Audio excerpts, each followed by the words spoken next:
আসসালামু আলাইকুম। শুরু করছি লাবণ্য ইয়াসমিনের উপন্যাস কোহিনূর, সিজন 1, পর্ব 1 থেকে 7। শাশুড়িকে খুন করে স্বামীর গায়ে হাত তুলছিস, এত সাহস তোকে কে দিয়েছে?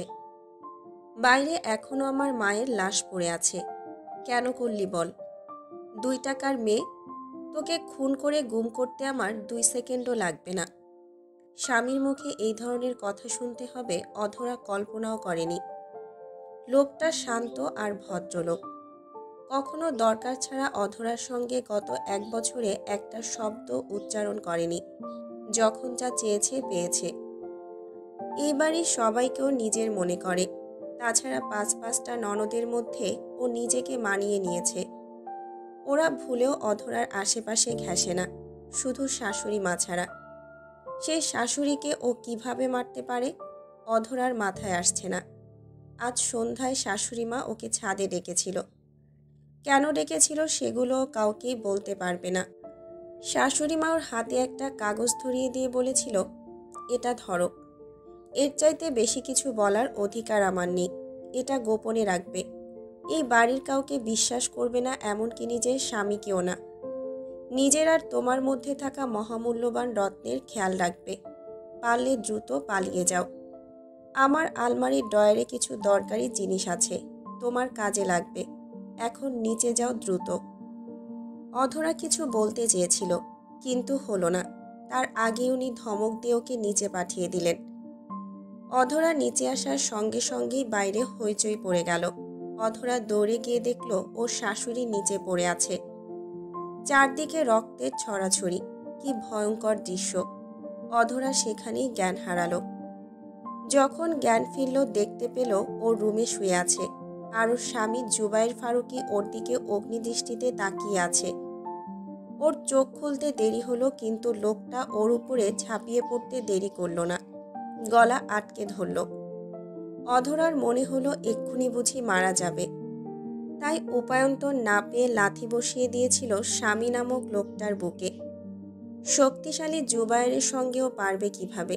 লোকটা পড়ে গিয়েও আবার উঠে আসলো। অধরা ওই সুযোগে দ্রুত বিছানা থেকে নেমে পড়ল, কিন্তু জুবায়ের ওকে টেনে দেয়ালের সঙ্গে আটকে ধরে গাল চেপে ধরল। অধরা বহু কষ্টে বলল, আমি এরকম করিনি, বিশ্বাস করুন। আপনার মাকে আমি নিজের মা ভেবেছি। আমার দম বন্ধ হয়ে আসছে, ছেড়ে দিন। জুবায়ের হুঙ্কার ছেড়ে বলল, ছেড়ে দেওয়ার হলে বহু আগেই ছেড়ে দিতাম।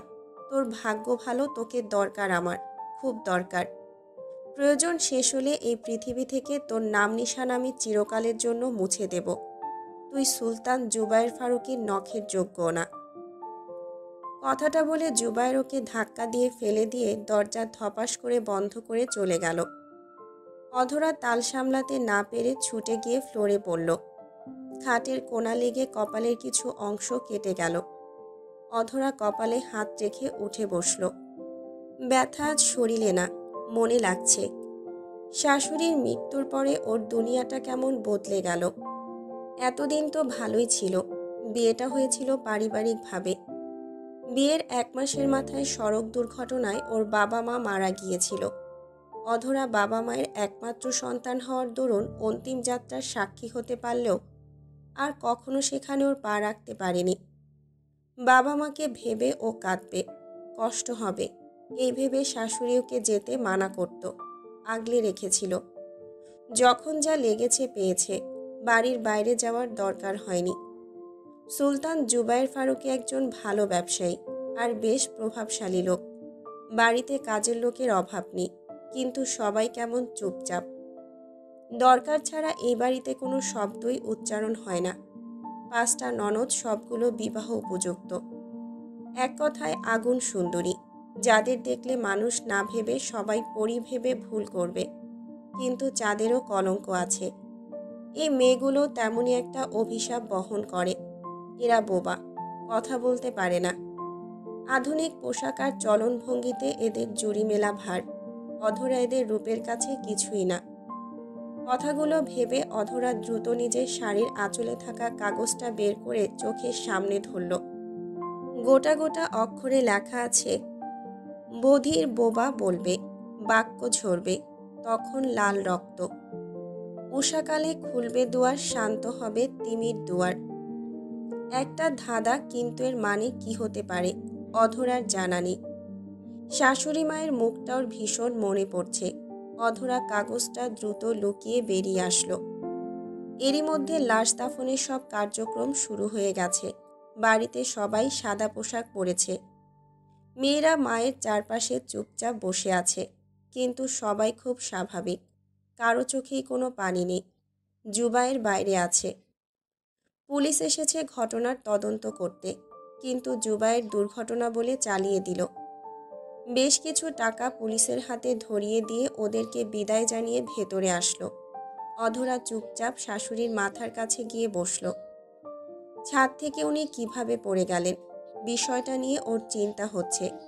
হঠাৎ মনে হলো উনি ইচ্ছে করেই লাফ দিয়েছেন। সুইসাইড করবেন ভেবে ওকে ডেকে এতগুলো কথা বলে গেলেন, কিন্তু সুইসাইড করার কারণটা কি ছিল? কিছুক্ষণের মধ্যেই অধরার শ্বশুর এক ভদ্রমহিলাকে নিয়ে বাড়িতে ঢুকতেন। ভদ্রলোকের দুজন স্ত্রী। উনি ছোট বউয়ের সঙ্গেই থাকেন।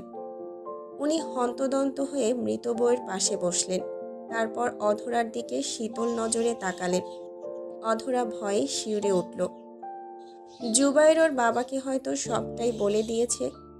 সবাই ওকে ভুল বুঝেছে, কিন্তু পুলিশে দিচ্ছে না কেন? এদের কি দরকার ওকে? অধরার মনে হাজারো প্রশ্ন ঘুরছে। একমাত্র শাশুড়িমা ভরসা ছিল, যে ওকে সাহায্য করতে পারত। গভীর কোনো রহস্যের অতলেও তলিয়ে যাচ্ছে। মাথায় যন্ত্রণা করছে। শাশুড়িমা শেষবারের মতো বলেছিল ওর মধ্যে কোনো রত্ন আছে, কিন্তু রত্নটা কি? এই রত্নটার জন্য ওকে হয়তো পুলিশে দেওয়া হচ্ছে না। বাড়িতে সিসি ক্যামেরা আছে। যদি খুন বলে পুলিশকে জানানো হয়, তবে অধরা অনায়াসেই ফেঁসে যাবে। জেল বা ফাঁসি নিশ্চিত। বাবা মা, সেই সঙ্গে প্রিয় শাশুড়ি মায়ের এই রহস্যময় মৃত্যু ওকে সম্পূর্ণ একা করে দিল। অধরা নিজেকে সামলাতে পারছে না। এই নিস্তব্ধ বাড়িতে শব্দ করে কাদার মতো অধিকার ওর নেই। কান্নাতে গলা আটকে আসছে। অধরা দ্বিতীয়বারের ন্যায় আবার জ্ঞান হারালো। মধ্যরাতে অধরার জ্ঞান ফিরল। মুখের ওপর কারো দীর্ঘ উষ্ণ নিঃশ্বাস পড়ছে। ভয় ওকে আষ্টেপৃষ্ঠে জড়িয়ে ধরেছে। অধরা হুট করে চোখ খুলে দেখল জুবায়ের ওর মুখের উপর ঝুঁকে আছে। রুমে আবছা আলো বিরাজ করছে। লোকটার দৃষ্টিতে কোনো রাগ নেই, না আছে ঘৃণা। অধরার ডান হাতটা জুবায়েরের মুখে রাখতে যেতেই ছেলেটা খপ করে হাতটা ধরে নিয়ে বলল, সরি। তখন মাথায় কাজ করছিল না। কি বলতে কি বলেছি মনে রেখো না। মৃত্যুতে কারো হাত থাকে না। মায়ের মৃত্যু স্বাভাবিকভাবে মেনে নিয়ে আগের মতো হয়ে যাও। অধরা ভ্রু কুঁচকে ফেলল লোকটার কথা শুনে। একজন সন্তান কিভাবে এত তাড়াতাড়ি নিজের মাকে ভুলে যেতে পারে? অধরা প্রশ্ন করতে চাইল, কিন্তু পারল না। জুবায়ের ওকে আষ্টেপৃষ্ঠে জড়িয়ে নিল নিজের সঙ্গে। বিড়বিড় করে উচ্চারণ করল, আমাদের ঘরে খুব তাড়াতাড়ি এক টুকরো রত্ন আসতে চলেছে। আমি ওকে কোহিনূর বলে ডাকব। তুমি কি কিছুই বুঝতে পারছো না? এত আয়োজন শুধু ওর জন্য। অধরা চোখ বন্ধ করে কিছু ভাবল। বিষয়টা সুখের কি দুঃখের ওর ঠিক মাথায় আসছে না। যেখানেও মা হয়ে নিজের সন্তানের উপস্থিতি অনুভব করতে পারল না, সেখানে জুবায়ের বাবা হয়ে কিভাবে সব বুঝে গেল? আর শাশুড়ি মা, সেও কিভাবে জানল? এই গোলকধাঁধা কিভাবে কাটবে কে জানে। জুবায়ের আধা ঘন্টার মধ্যেই গভীর ঘুমে তলিয়ে গেল। অধরা সাবধানে উঠে বসল। শাশুড়ির আলমারিটা চেক করা দরকার, কি আছে সেখানে। অধরা সাবধানে উঠে আসলো। পা টিপে টিপে শাশুড়ির রুমের সামনে গিয়ে দাঁড়ালো। সারা বাড়িটা শুনশান নীরব। অধরা সময় নষ্ট করল না। দ্রুত ভেতরে গিয়ে ড্রয়ার চেক করলো। লাল রঙের একটা কাপড়ের মধ্যে কিছু রাখা আছে। সেটা তুলে নিয়ে দ্রুত নিজের রুমে ফিরে আসলো। সেটা লুকিয়ে জুবায়েরের পাশে গিয়ে শুয়ে পড়ল। জুবায়ের ঘুমের মধ্যেই পাশ ঘুরে অধরাকে নিজের দিকে টেনে নিয়ে ফিসফিস করে বলল, পালানোর চেষ্টা করছো বুঝি? এসব করে সময় নষ্ট করো না। সময় হলে ঠিকই মুক্তি পাবে। অধরা ঢোক গিলল। মনে প্রশ্ন জাগল, জুবাইর কি সব জেনে গেল তবে? ভোরবেলা চোখ খুলে নিজেকে বিছানায় একা আবিষ্কার করলো অধরা। জুবাইর নেই, হয়তো উঠে গেছে। গতকাল রাতে ওরকম একটা অদ্ভুত কথা বলে লোকটা আর সাড়া শব্দ করেনি, চুপচাপ ঘুমিয়েছে। এই চুপ থাকাটা অধরার কাছে আরো বিরক্তিকর মনে হয়েছে। কথা বললে অন্তত কিছুটা হলেও জানা যাবে। ধাঁধার মানে হলো কাপড়ের ভাঁজে রাখা জিনিসপত্রগুলো দেখা দরকার। এই বাড়িতে যতগুলো কাজের লোক আছে তার থেকে দ্বিগুণ রয়েছে সিসি ক্যামেরা।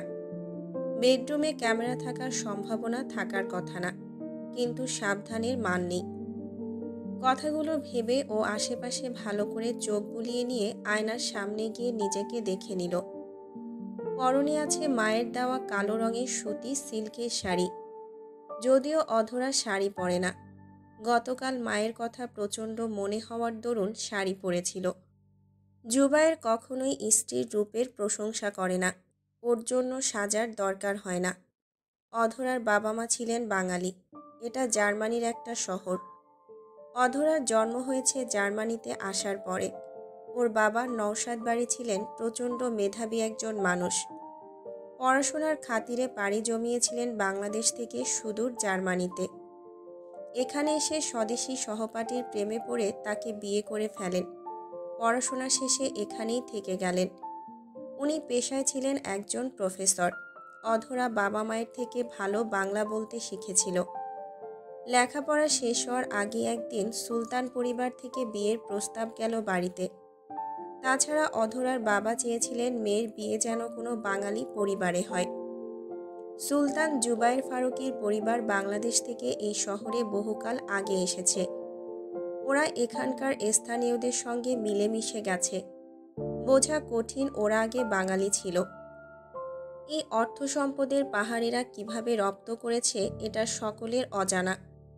ভালো পরিবার থেকে প্রস্তাব পেয়ে প্রফেসর সাহেব আর অপেক্ষা করলেন না, বিয়ে পড়িয়ে দিলেন। আয়নার দিকে তাকিয়ে কথাগুলো ভাবছিল মেয়েটা।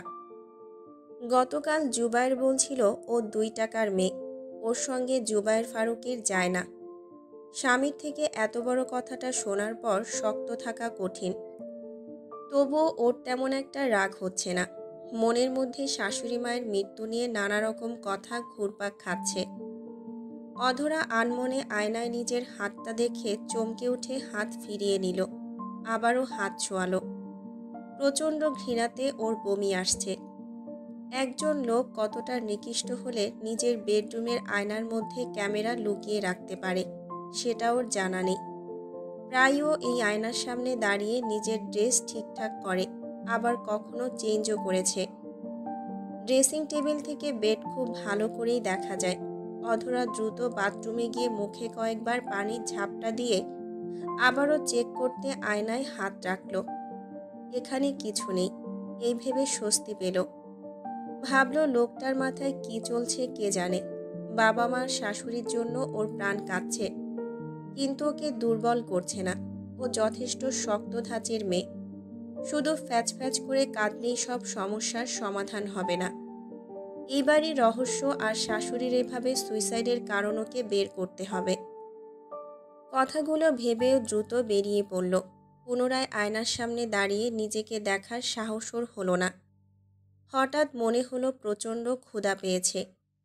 গতকাল দুপুরে শাশুড়ি মায়ের হাতে খেয়েছিল। কথাটা ভেবেই ওর চোখ ভিজে উঠল। আহা, ভালো মানুষগুলোর সঙ্গেই বুঝি এমন হয়। অধরা বাইরে বের হতে গেল, কিন্তু হলো না। ঝড়ের গতিতে জুবায়ের প্রবেশ করল। আরোকে টেনে নিয়ে বিছানায় ফেলে দিয়ে ওর ওপর ঝাঁপিয়ে পড়ল। অধরা ভয়ে চোখ বন্ধ করে নিল। জুবায়ের ওর ডান গালে হাত রেখে কুটিল হেসে বলল, শেষবারের মতো তোমাকে স্পর্শ করছি। সত্যি কি জানো, তোমাকে স্পর্শ করতে আমার কেমন জানি অস্বস্তি আর ঘৃণা লাগে। তবুও এটা আমাকে করতে হয়েছে। মনের উপরে জোর জবরদস্তি করে তোমার সঙ্গে থেকেছি।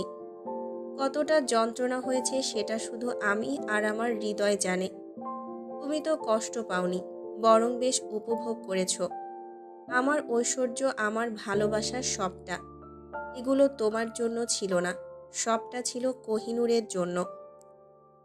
জুবায়ের একদমে কথাগুলো বলে থামল।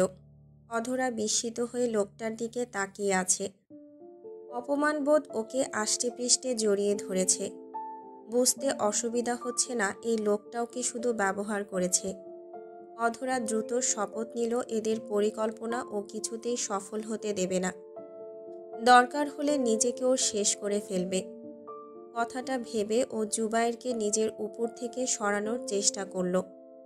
যখন পারল না তখন নাক মুখ কুঁচকে বিরক্তি নিয়ে বলল, আমি বোকার মতো ভাবতাম আপনি বুঝি কম কথা বলেন। স্ত্রী হিসেবে আমাকে আপনার ভেবেই কাছে টেনেছেন, কিন্তু না, এসব তাহলে মুখোশ ছিল। মুখোশ উন্মোচন হচ্ছে আর মুখ দিয়ে খই ফুটছে। আমার প্রাণ থাকতে আমি আপনার কোনো পরিকল্পনা সফল হতে দিচ্ছি না। মনে রাখবেন, আমি অবলা না। জুবায়ের একদৃষ্টিতে অধরার দিকে তাকিয়েছিল এতক্ষণ। স্ত্রীর চোখে নিজের প্রতি ঘৃণা দেখে মুখটা সরল করে বলল, তুমি সত্যিই বোকা। আমি এতক্ষণ মজা করছিলাম। গতকাল এত কিছু বলেছি, তাই ভাবলাম তোমাকে আরও একটু ঘাবড়ে দিয়ে মজা করি। আর আম্মা সুইসাইড করেছে বাবার উপরে রাগ করে। আসলে বাবা 2 সপ্তাহ ধরে ছোট মায়ের কাছে আছেন। এটা উনি মানতে পারছিলেন না। তুমিও সব ভুলে যাও। ঠিকঠাক মতো খাওয়া দাওয়া করো। আমার কোহিনূরের যেন কোনো কষ্ট না হয়। জুবায়ের কথাগুলো একদমে বলে অধরার কপালে চুমু দিয়ে উঠে বসল। অধরাই লোকটার মতিগতি বুঝতে হিমশিম খাচ্ছে। এই ভালো তো এই খারাপ। জুবায়ের ওকে সুযোগ দিল না। দ্রুত কোলে তুলে বেরিয়ে গেল। ডাইনিং টেবিলে নানা রকম সুস্বাদু খাবার আর ফলের সমাহার। গতকাল থেকে জুবায়েরের বাবা আর ওনার দ্বিতীয় স্ত্রী এই বাড়িতেই আছেন। ভদ্রমহিলা এখানকার স্থানীয়। ঠোঁটে লাল রঙের লিপস্টিক আর উন্মুক্ত ড্রেসে বড্ড বেশি বেমানান লাগলেও কেউ বিষয়টা পাত্তা দিচ্ছে না। জুবায়ের ওকে একটা চেয়ারে বসিয়ে দিয়ে নিজেও বসে পড়ল। কেউ কারো দিকে তাকাচ্ছে না, নীরবে খাচ্ছে। জুবায়েরের বাবা আরমান ফারুকের বয়সটা নিয়ে বেশ ঘ্যাপলা আছে। 30 বললেও মানা যায়, আবার 40 বা 50 বললেও ভুল হবে না। লোকটা যথেষ্ট ইয়াং। অধরা সেদিকে বেশ ভালো করে লক্ষ্য করল। একজন মানুষ গতকাল মারা গেছে, কিন্তু এদের মধ্যে কোনো অনুতাপ বা দুঃখ নেই। অধরা দীর্ঘ নিঃশ্বাস ফেলল। জুবায়েরের মুখে খাবার তুলে ধরতেই ও আবারও চমকে উঠল। গত 1 বছরে এই প্রথমবার লোকটা ওর কাছাকাছি থেকে যত্ন নিচ্ছে। রাত ছাড়া তো লোকটাকে পাওয়াই যায় না। মাঝে মধ্যে তো রাতেও বাড়িতে ফেরে না। ওকে চমকে যেতে দেখে জুবায়ের ওষ্ঠে হাসি নিয়ে ভ্রু নাচিয়ে ইশারা করল খেতে। অধরা দ্রুত খেয়ে নিল। স্বামীর থেকে প্রাপ্ত এইটুকু সুখ হাতছাড়া করা বোকামি হবে। তাছাড়া পৃথিবীর সব স্ত্রী চায় তার স্বামী তাকে কেয়ার করুক, পাশে থেকে সাপোর্ট করুক। অধরা দ্বিধা ভুলে খাবার খেয়ে নিল। জুবায়ের আবার ওকে পূর্বের ন্যায় রুমে নিয়ে গিয়ে বিছানায় বসিয়ে দিয়ে বলল, আজ থেকে তুমি রুমের বাইরে যাবে না। যদি অসাবধানতাবশত পড়ে যাও বা তোমার কোনো ক্ষতি হয়, তাহলে আমার কোহিনূর কষ্ট পাবে। তুমি মা হয়ে সেটা কি সহ্য করতে পারবে? অধরা মাথা নাড়িয়ে না বলল। জুবায়ের হাসি দিয়ে বলল, চুপচাপ ঘুমিয়ে যাও, আমি অফিসে যাচ্ছি। যখন যা দরকার হবে শুধু উচ্চারণ করবে, সঙ্গে সঙ্গে হাজির হয়ে যাবে। ভালো থেকো। জুবায়ের আর অপেক্ষা করল না, দ্রুতই বেরিয়ে গেল। অধরা শুয়েছিল ও যেতেই উঠে বসল। শাশুড়ি মায়ের দেওয়া ধাঁধার মানে বের করতে হবে। বারবার কাগজ দেখা বিপদ ভেবে লাইনগুলো মনে রেখেছিল। অধরা ঠোঁট নাড়িয়ে শব্দহীনভাবে উচ্চারণ করল, বধির বোবা বলবে বাক্য ঝরবে, তখন লাল রক্ত। উষাকালে খুলবে দুয়ার, শান্ত হবে তিমির দুয়ার। প্রশ্ন জাগল, বধির বোবা এই বাড়িতে ওর 5টা ননদ আছে, ওদেরকে মিন করে লেখা না তো? এমনও তো হতে পারে এই বোবা মেয়েগুলো যখন কথা বলবে তখন অন্য কারো রক্ত ঝরবে। আর উষাকাল বলতে ভোরবেলা বুঝিয়েছে। অধরা লাফিয়ে উঠল। ধাঁধার মানে সবটা না বুঝলেও শেষের লাইনটাই বুঝেছে। এই বাড়ির দরজা ভোরবেলায় খোলা থাকে, যখন সবাই গভীর ঘুমে তলিয়ে যায়। মানে শাশুড়ি মা ওকে এই বাড়ি থেকে পালানোর রাস্তা বলে গেছে। প্রথম লাইনটার মানে খুব জটিল। যারা জন্ম থেকে বোবা তারা কিভাবে কথা বলবে? যদিও বা বলে, তবে রক্ত কেন ঝরবে? অধর আর ভাবতে পারল না। কাপড়ের ভাঁজে রাখা পুঁটলিটা বের করতে হলে সিসি ক্যামেরাটা বন্ধ করা জরুরি। কিভাবে সম্ভব কথাটা ভেবে ও ধপ করে বিছানায় শুয়ে পড়ল। এলোমেলো ভেবে উঠে বসল। চুপচাপ পড়ে থাকার মতো মেয়ে ও না। এলোমেলো কিছু ভেবে দ্রুত গোসল করতে বাথরুমে চলে গেল। গোসল শেষ করে টাওয়াল জড়িয়ে বেরিয়ে আসলো। আয়নার সামনে দাঁড়িয়ে বাঁকা হাসল। আজও ওখানেই চেঞ্জ করবে। পোশাক কয়েকটা বেশি এনেছে, সেটা রাখার উত্তম জায়গা হিসেবে ড্রেসিং টেবিলের উপরে ঝুলিয়ে দিয়ে দ্রুত নিচে বসে পড়ল। তাড়াতাড়ি লাল পুঁটলিটা বের করে দেখে নিল। সেখানে বেশ কিছু টাকা, একটা লকেট দেওয়া চেন, তাতে সুন্দর করে খোদাই করা কোহিনূর। একপাশে রাখা আছে ওর পাসপোর্ট। শাশুড়ি আম্মা যে আগে থেকেই পরিকল্পনা করেছিল বুঝতে অসুবিধা হচ্ছে না। অধরার হাত পা থরথর করে কাঁপছে, চাপা উত্তেজনা কাজ করছে। বারবার ধরা পড়ার ভয় করছে। ও আর বাকিটা দেখতে পারল না। দ্রুত সেটা লুকিয়ে উঠে দাঁড়ালো। বাইরে থেকে ঠক ঠক আওয়াজ আসছে। ওর দেরি দেখে জুবাইয়ের ভেতরে এসে ভ্রু কুঁচকে ফেলল। টাওয়াল পরে মেয়েটা দাঁড়িয়ে আছে দেখে ওর মেজাজ খারাপ হচ্ছে। এতক্ষণ লাগে কারো ড্রেস পরতে? তাছাড়া বাথরুম রেখে এখানে কেন ড্রেস রাখতে হবে? জুবাইয়ের অফিসে ছিল, গাড়ি নিয়ে ছুটে এসেছে। আয়নার মধ্যে ক্যামেরা আছে। মেয়েটা কোনো রকম ঠিক পেয়েছে কি বুঝতে পারছে না। অধরা নিজের মতো লোশন নিয়ে হাত পায়ে মাসাজ করতে ব্যস্ত। বুঝতে পেরেছে জুবাইর ওর পাশে দাঁড়িয়ে আছে। অধরার ভয় করছে, কিন্তু যথাসম্ভব নিজেকে স্বাভাবিক রেখে হঠাৎই পাশ ফিরে চমকে ওঠার ছলে নিজেকে দুই হাতে আবৃত করে বলল, আপনি হুট করে চলে আসলেন কেন? আমি চেঞ্জ করব তো। জুবাইর কথা বলল না। দ্রুতর হাত ধরে টেনে নিয়ে বাথরুমে ঢুকিয়ে দিয়ে ড্রেসগুলোর মুখের উপরে ছুঁড়ে দিয়ে গম্ভীর কণ্ঠে বলল, এই ধরনের কাজকর্ম আমি পছন্দ করি না। দ্বিতীয়বার যেন না দেখি। দ্রুত চেঞ্জ করে আসো, খেতে হবে। জুবাইর ধাক্কা দিয়ে দরজা বন্ধ করে বিছানায় গিয়ে বসে পড়ল। মেয়েটা যথেষ্ট চালাক, বুঝতে ওর বাকি নেই, কিন্তু কি করতে চাইছে বুঝতে পারছে না। আর গতকাল মায়ের সঙ্গে ওর কী নিয়ে কথা হয়েছে জানা দরকার। না জানা পর্যন্ত শান্ত হওয়া মুশকিল। এর মধ্যেই কাজের মেয়েটা খাবার দিয়ে গেল। অধরা বাইরে আসতেই জুবাইর চুপচাপ ওকে খেতে দিয়ে বের হলো। অধরা চুপচাপ খেয়ে বিছানায় গায়ে এলিয়ে দিল। এই বাড়িতে ওর কোনো কাজ নেই। এতদিন শাশুড়ি সঙ্গে ছিল, একাকিত্ব অনুভব হয়নি, আজ হচ্ছে। কথাগুলো ভাবতে ভাবতে ও গভীর ঘুমে তলিয়ে গেল। সারাদিন ধরে ঘুমিয়ে বসে দিন পার করল। জুবায়ের আর আসেনি। সন্ধ্যার পরে ওর ঘুম ভাঙল। চুপচাপ ফ্রেশ হয়ে বাইরে উকি দিল। ননদগুলোর সঙ্গে কথা বলবে ভেবে বাইরে আসতে সিঁড়িতে কাজের মেয়েটা ওকে বাধা দিয়ে বলল, আপনার বাইরে যাওয়া নিষেধ, চলুন ঘরে যান। অধরার কথা মেয়েটা শুনল না। এক প্রকার জোর জবরদস্তি করে রুমে এনে রেখে গেল। কি অদ্ভুত, ওর মেজাজ খারাপ হচ্ছে। বাড়ির সকলের সঙ্গে মেলামেশা না করলে বুঝবে কিভাবে কার মনে কি চলছে।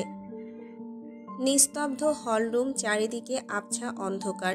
সিঁড়িতে দাঁড়িয়ে আছে অধরা। খুব সাবধানে নামতে হচ্ছে। বিস্তীর্ণ হলরুমে কয়েকজন মানুষের চাপা কান্নার আওয়াজ হচ্ছে। অধরা দ্রুত পায়ে নিচে নেমে আসলো। এতক্ষণ অন্ধকারাচ্ছন্ন থাকলেও সামান্য আলোর ছিটা এসে সবটা পরিষ্কার করে গেল। অধরা চোখ বন্ধ করে খুলে একটা ঝটকা খেল। সামনে ওর বাবা মা আর শাশুড়ি, সেই সঙ্গে ওর শ্বশুরমশাই বসে আছে। পায়ে লম্বা করে শিকল পরানো। তাদের শরীর থেকে রক্ত গড়িয়ে ফ্লোরে ছোটোখাটো একটা স্রোতের সৃষ্টি হয়েছে। অসহায়ভাবে ওরা অধরার দিকে তাকিয়ে আছে। মনে হলো সবটা ওর মনের ভুল। সামনে থাকা তিনজন মারা গেছে, কিন্তু ওর শ্বশুর তো জীবিত। জীবিত লোক কিভাবে মৃত লোকদের সঙ্গে বন্দি থাকবে? অধরা ভাবতে পারল না। রাতে ঘুমিয়েছিল, হঠাৎ ঘুম ভেঙে গেল। ফিসফিস আওয়াজ শুনে বাইরে চুপচাপ উঠে এসেছে। ওর ধ্যান ভাঙল একটা আওয়াজ শুনে। বারবার উচ্চারিত হচ্ছে, পালিয়ে যাও। অধরা কান ধরে বাবা মায়ের দিকে ছুটে আসলো, কিন্তু ছুতে পারল না। শিকল টেনে কেউ একজন সবাইকে নিয়ে অদৃশ্য হয়ে গেল। অধরা চিৎকার করে জ্ঞান হারালো। নিস্তব্ধ বাড়িতে চিৎকার চেঁচামেচির আওয়াজ প্রতিধ্বনি হয়ে ফিরে আসছে। কয়েকজনের দৃষ্টি একজন লোকের দিকে। সেটা হলো জুবায়ের ফারুকী। লোকটা নিজের বাবাকে চিৎকার করে বলছে, ওই মেয়েটাকে স্পর্শ করতে আমার ঘৃণা লাগে ড্যাড। তুমি বুঝবে না এই একটা বছর আমি কিভাবে ওর সঙ্গে আছি। তোমাদের স্বার্থ রক্ষা করতে গিয়ে আমার ভালোবাসাকে আমি ত্যাগ করেছি, মাকে হারিয়েছি। আমি এসব আর পারবো না। জুহিকে আমার এক্ষুনি চাই। ওর ড্যাড ওর বিয়ে ঠিক করেছে। আমি মানতে পারছি না। জুবায়ের একদমে কথাগুলো বলে হাতে থাকা গ্লাসটা ফ্লোরে ছুঁড়ে দিতেই বিকট শব্দে কাচের টুকরোগুলো চারিদিকে ছড়িয়ে গেল। অধরা দোতলায় দাঁড়িয়ে আছে।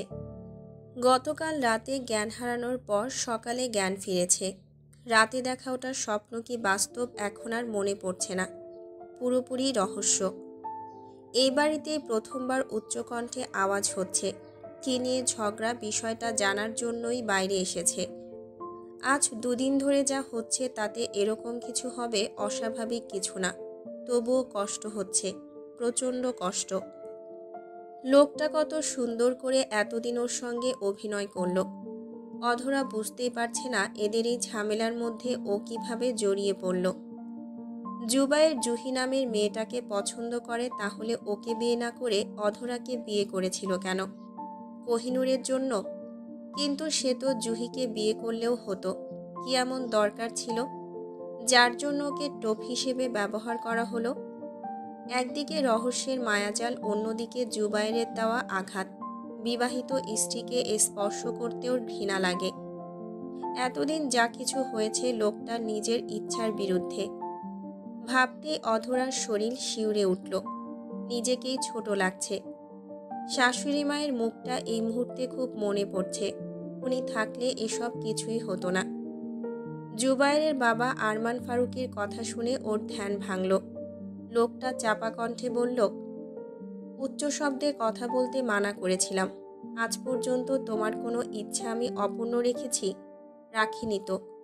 আমি জুহির ড্যাডের সঙ্গে কথা বলবো। মাত্র 10টা মাস অপেক্ষা করো। ওই বাচ্চাটাকে পেয়ে গেলে সব আগের মতোই হয়ে যাবে। তুমি জুহিকে নিয়ে হ্যাপি থাকবে, আর আমিও হ্যাপি। জুবায়ের কিছুই বলল না। ওর ছোট মা এগিয়ে এসে ছেলেটার হাত ধরে নরম সুরে বললেন, বাবা শান্ত রাখো নিজেকে। মম আছে তো, সবটা ঠিকঠাক করে দেবে। বিশ্বাস করো না নিজের মমকে? জুবায়ের এই মহিলাকে জড়িয়ে ধরে চোখ মুছল। দৃশ্যটা অধরার হজম হলো না। নিজের মা মারা গেছে তাতে লোকটার সামান্যতম দুঃখের ছিটে ফোটা নেই, অথচ গার্লফ্রেন্ডের জন্য সৎমাকে জড়িয়ে ধরে কাঁদছে। কিন্তু কেন? মেয়েরা সৎমাকে সহজে মেনে নিতে পারলেও ছেলেরা নিতে পারে না। মনে হচ্ছে এই মহিলাটাই জুবায়েরের আসল মা।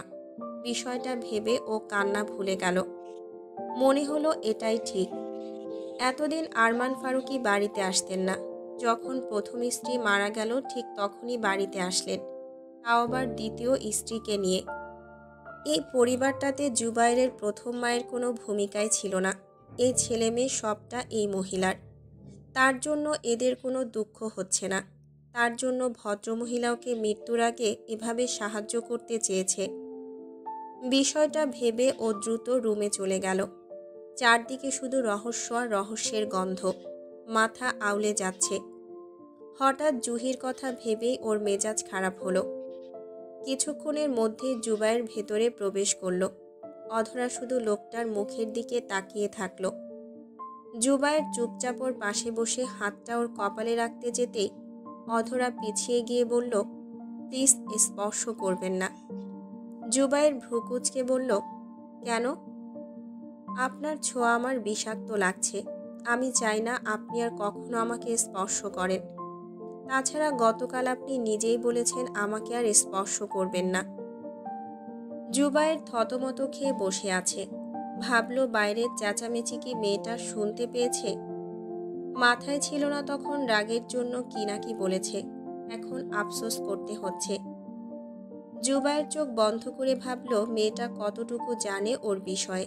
বুঝতে হবে। ও নিজেকে স্বাভাবিক রেখে বলল, কেন? এতদিন তো ঠিকই ছিল। শোনো, ঝামেলা করো না, চুপচাপ দেখতে দাও। গতকাল তোমার অনেক জ্বর ছিল, জ্বরের ঘোরে বাইরে চলে গিয়েছিলে, আমি উঠিয়ে এনেছি। মেয়েদের জন্য জিদ মানানসই না। অধরা চোখ বন্ধ করে নিজেকে শান্ত রাখার চেষ্টা করল, কিন্তু হলো না। ওকে ঠকানো হয়েছে। স্বামী নামক লোকটা ওকে শুধুমাত্র ব্যবহার করেছে, তাও নিজের ইচ্ছার বিরুদ্ধে। এর চাইতে লজ্জার একজন নারীর কাছে কী বা হতে পারে।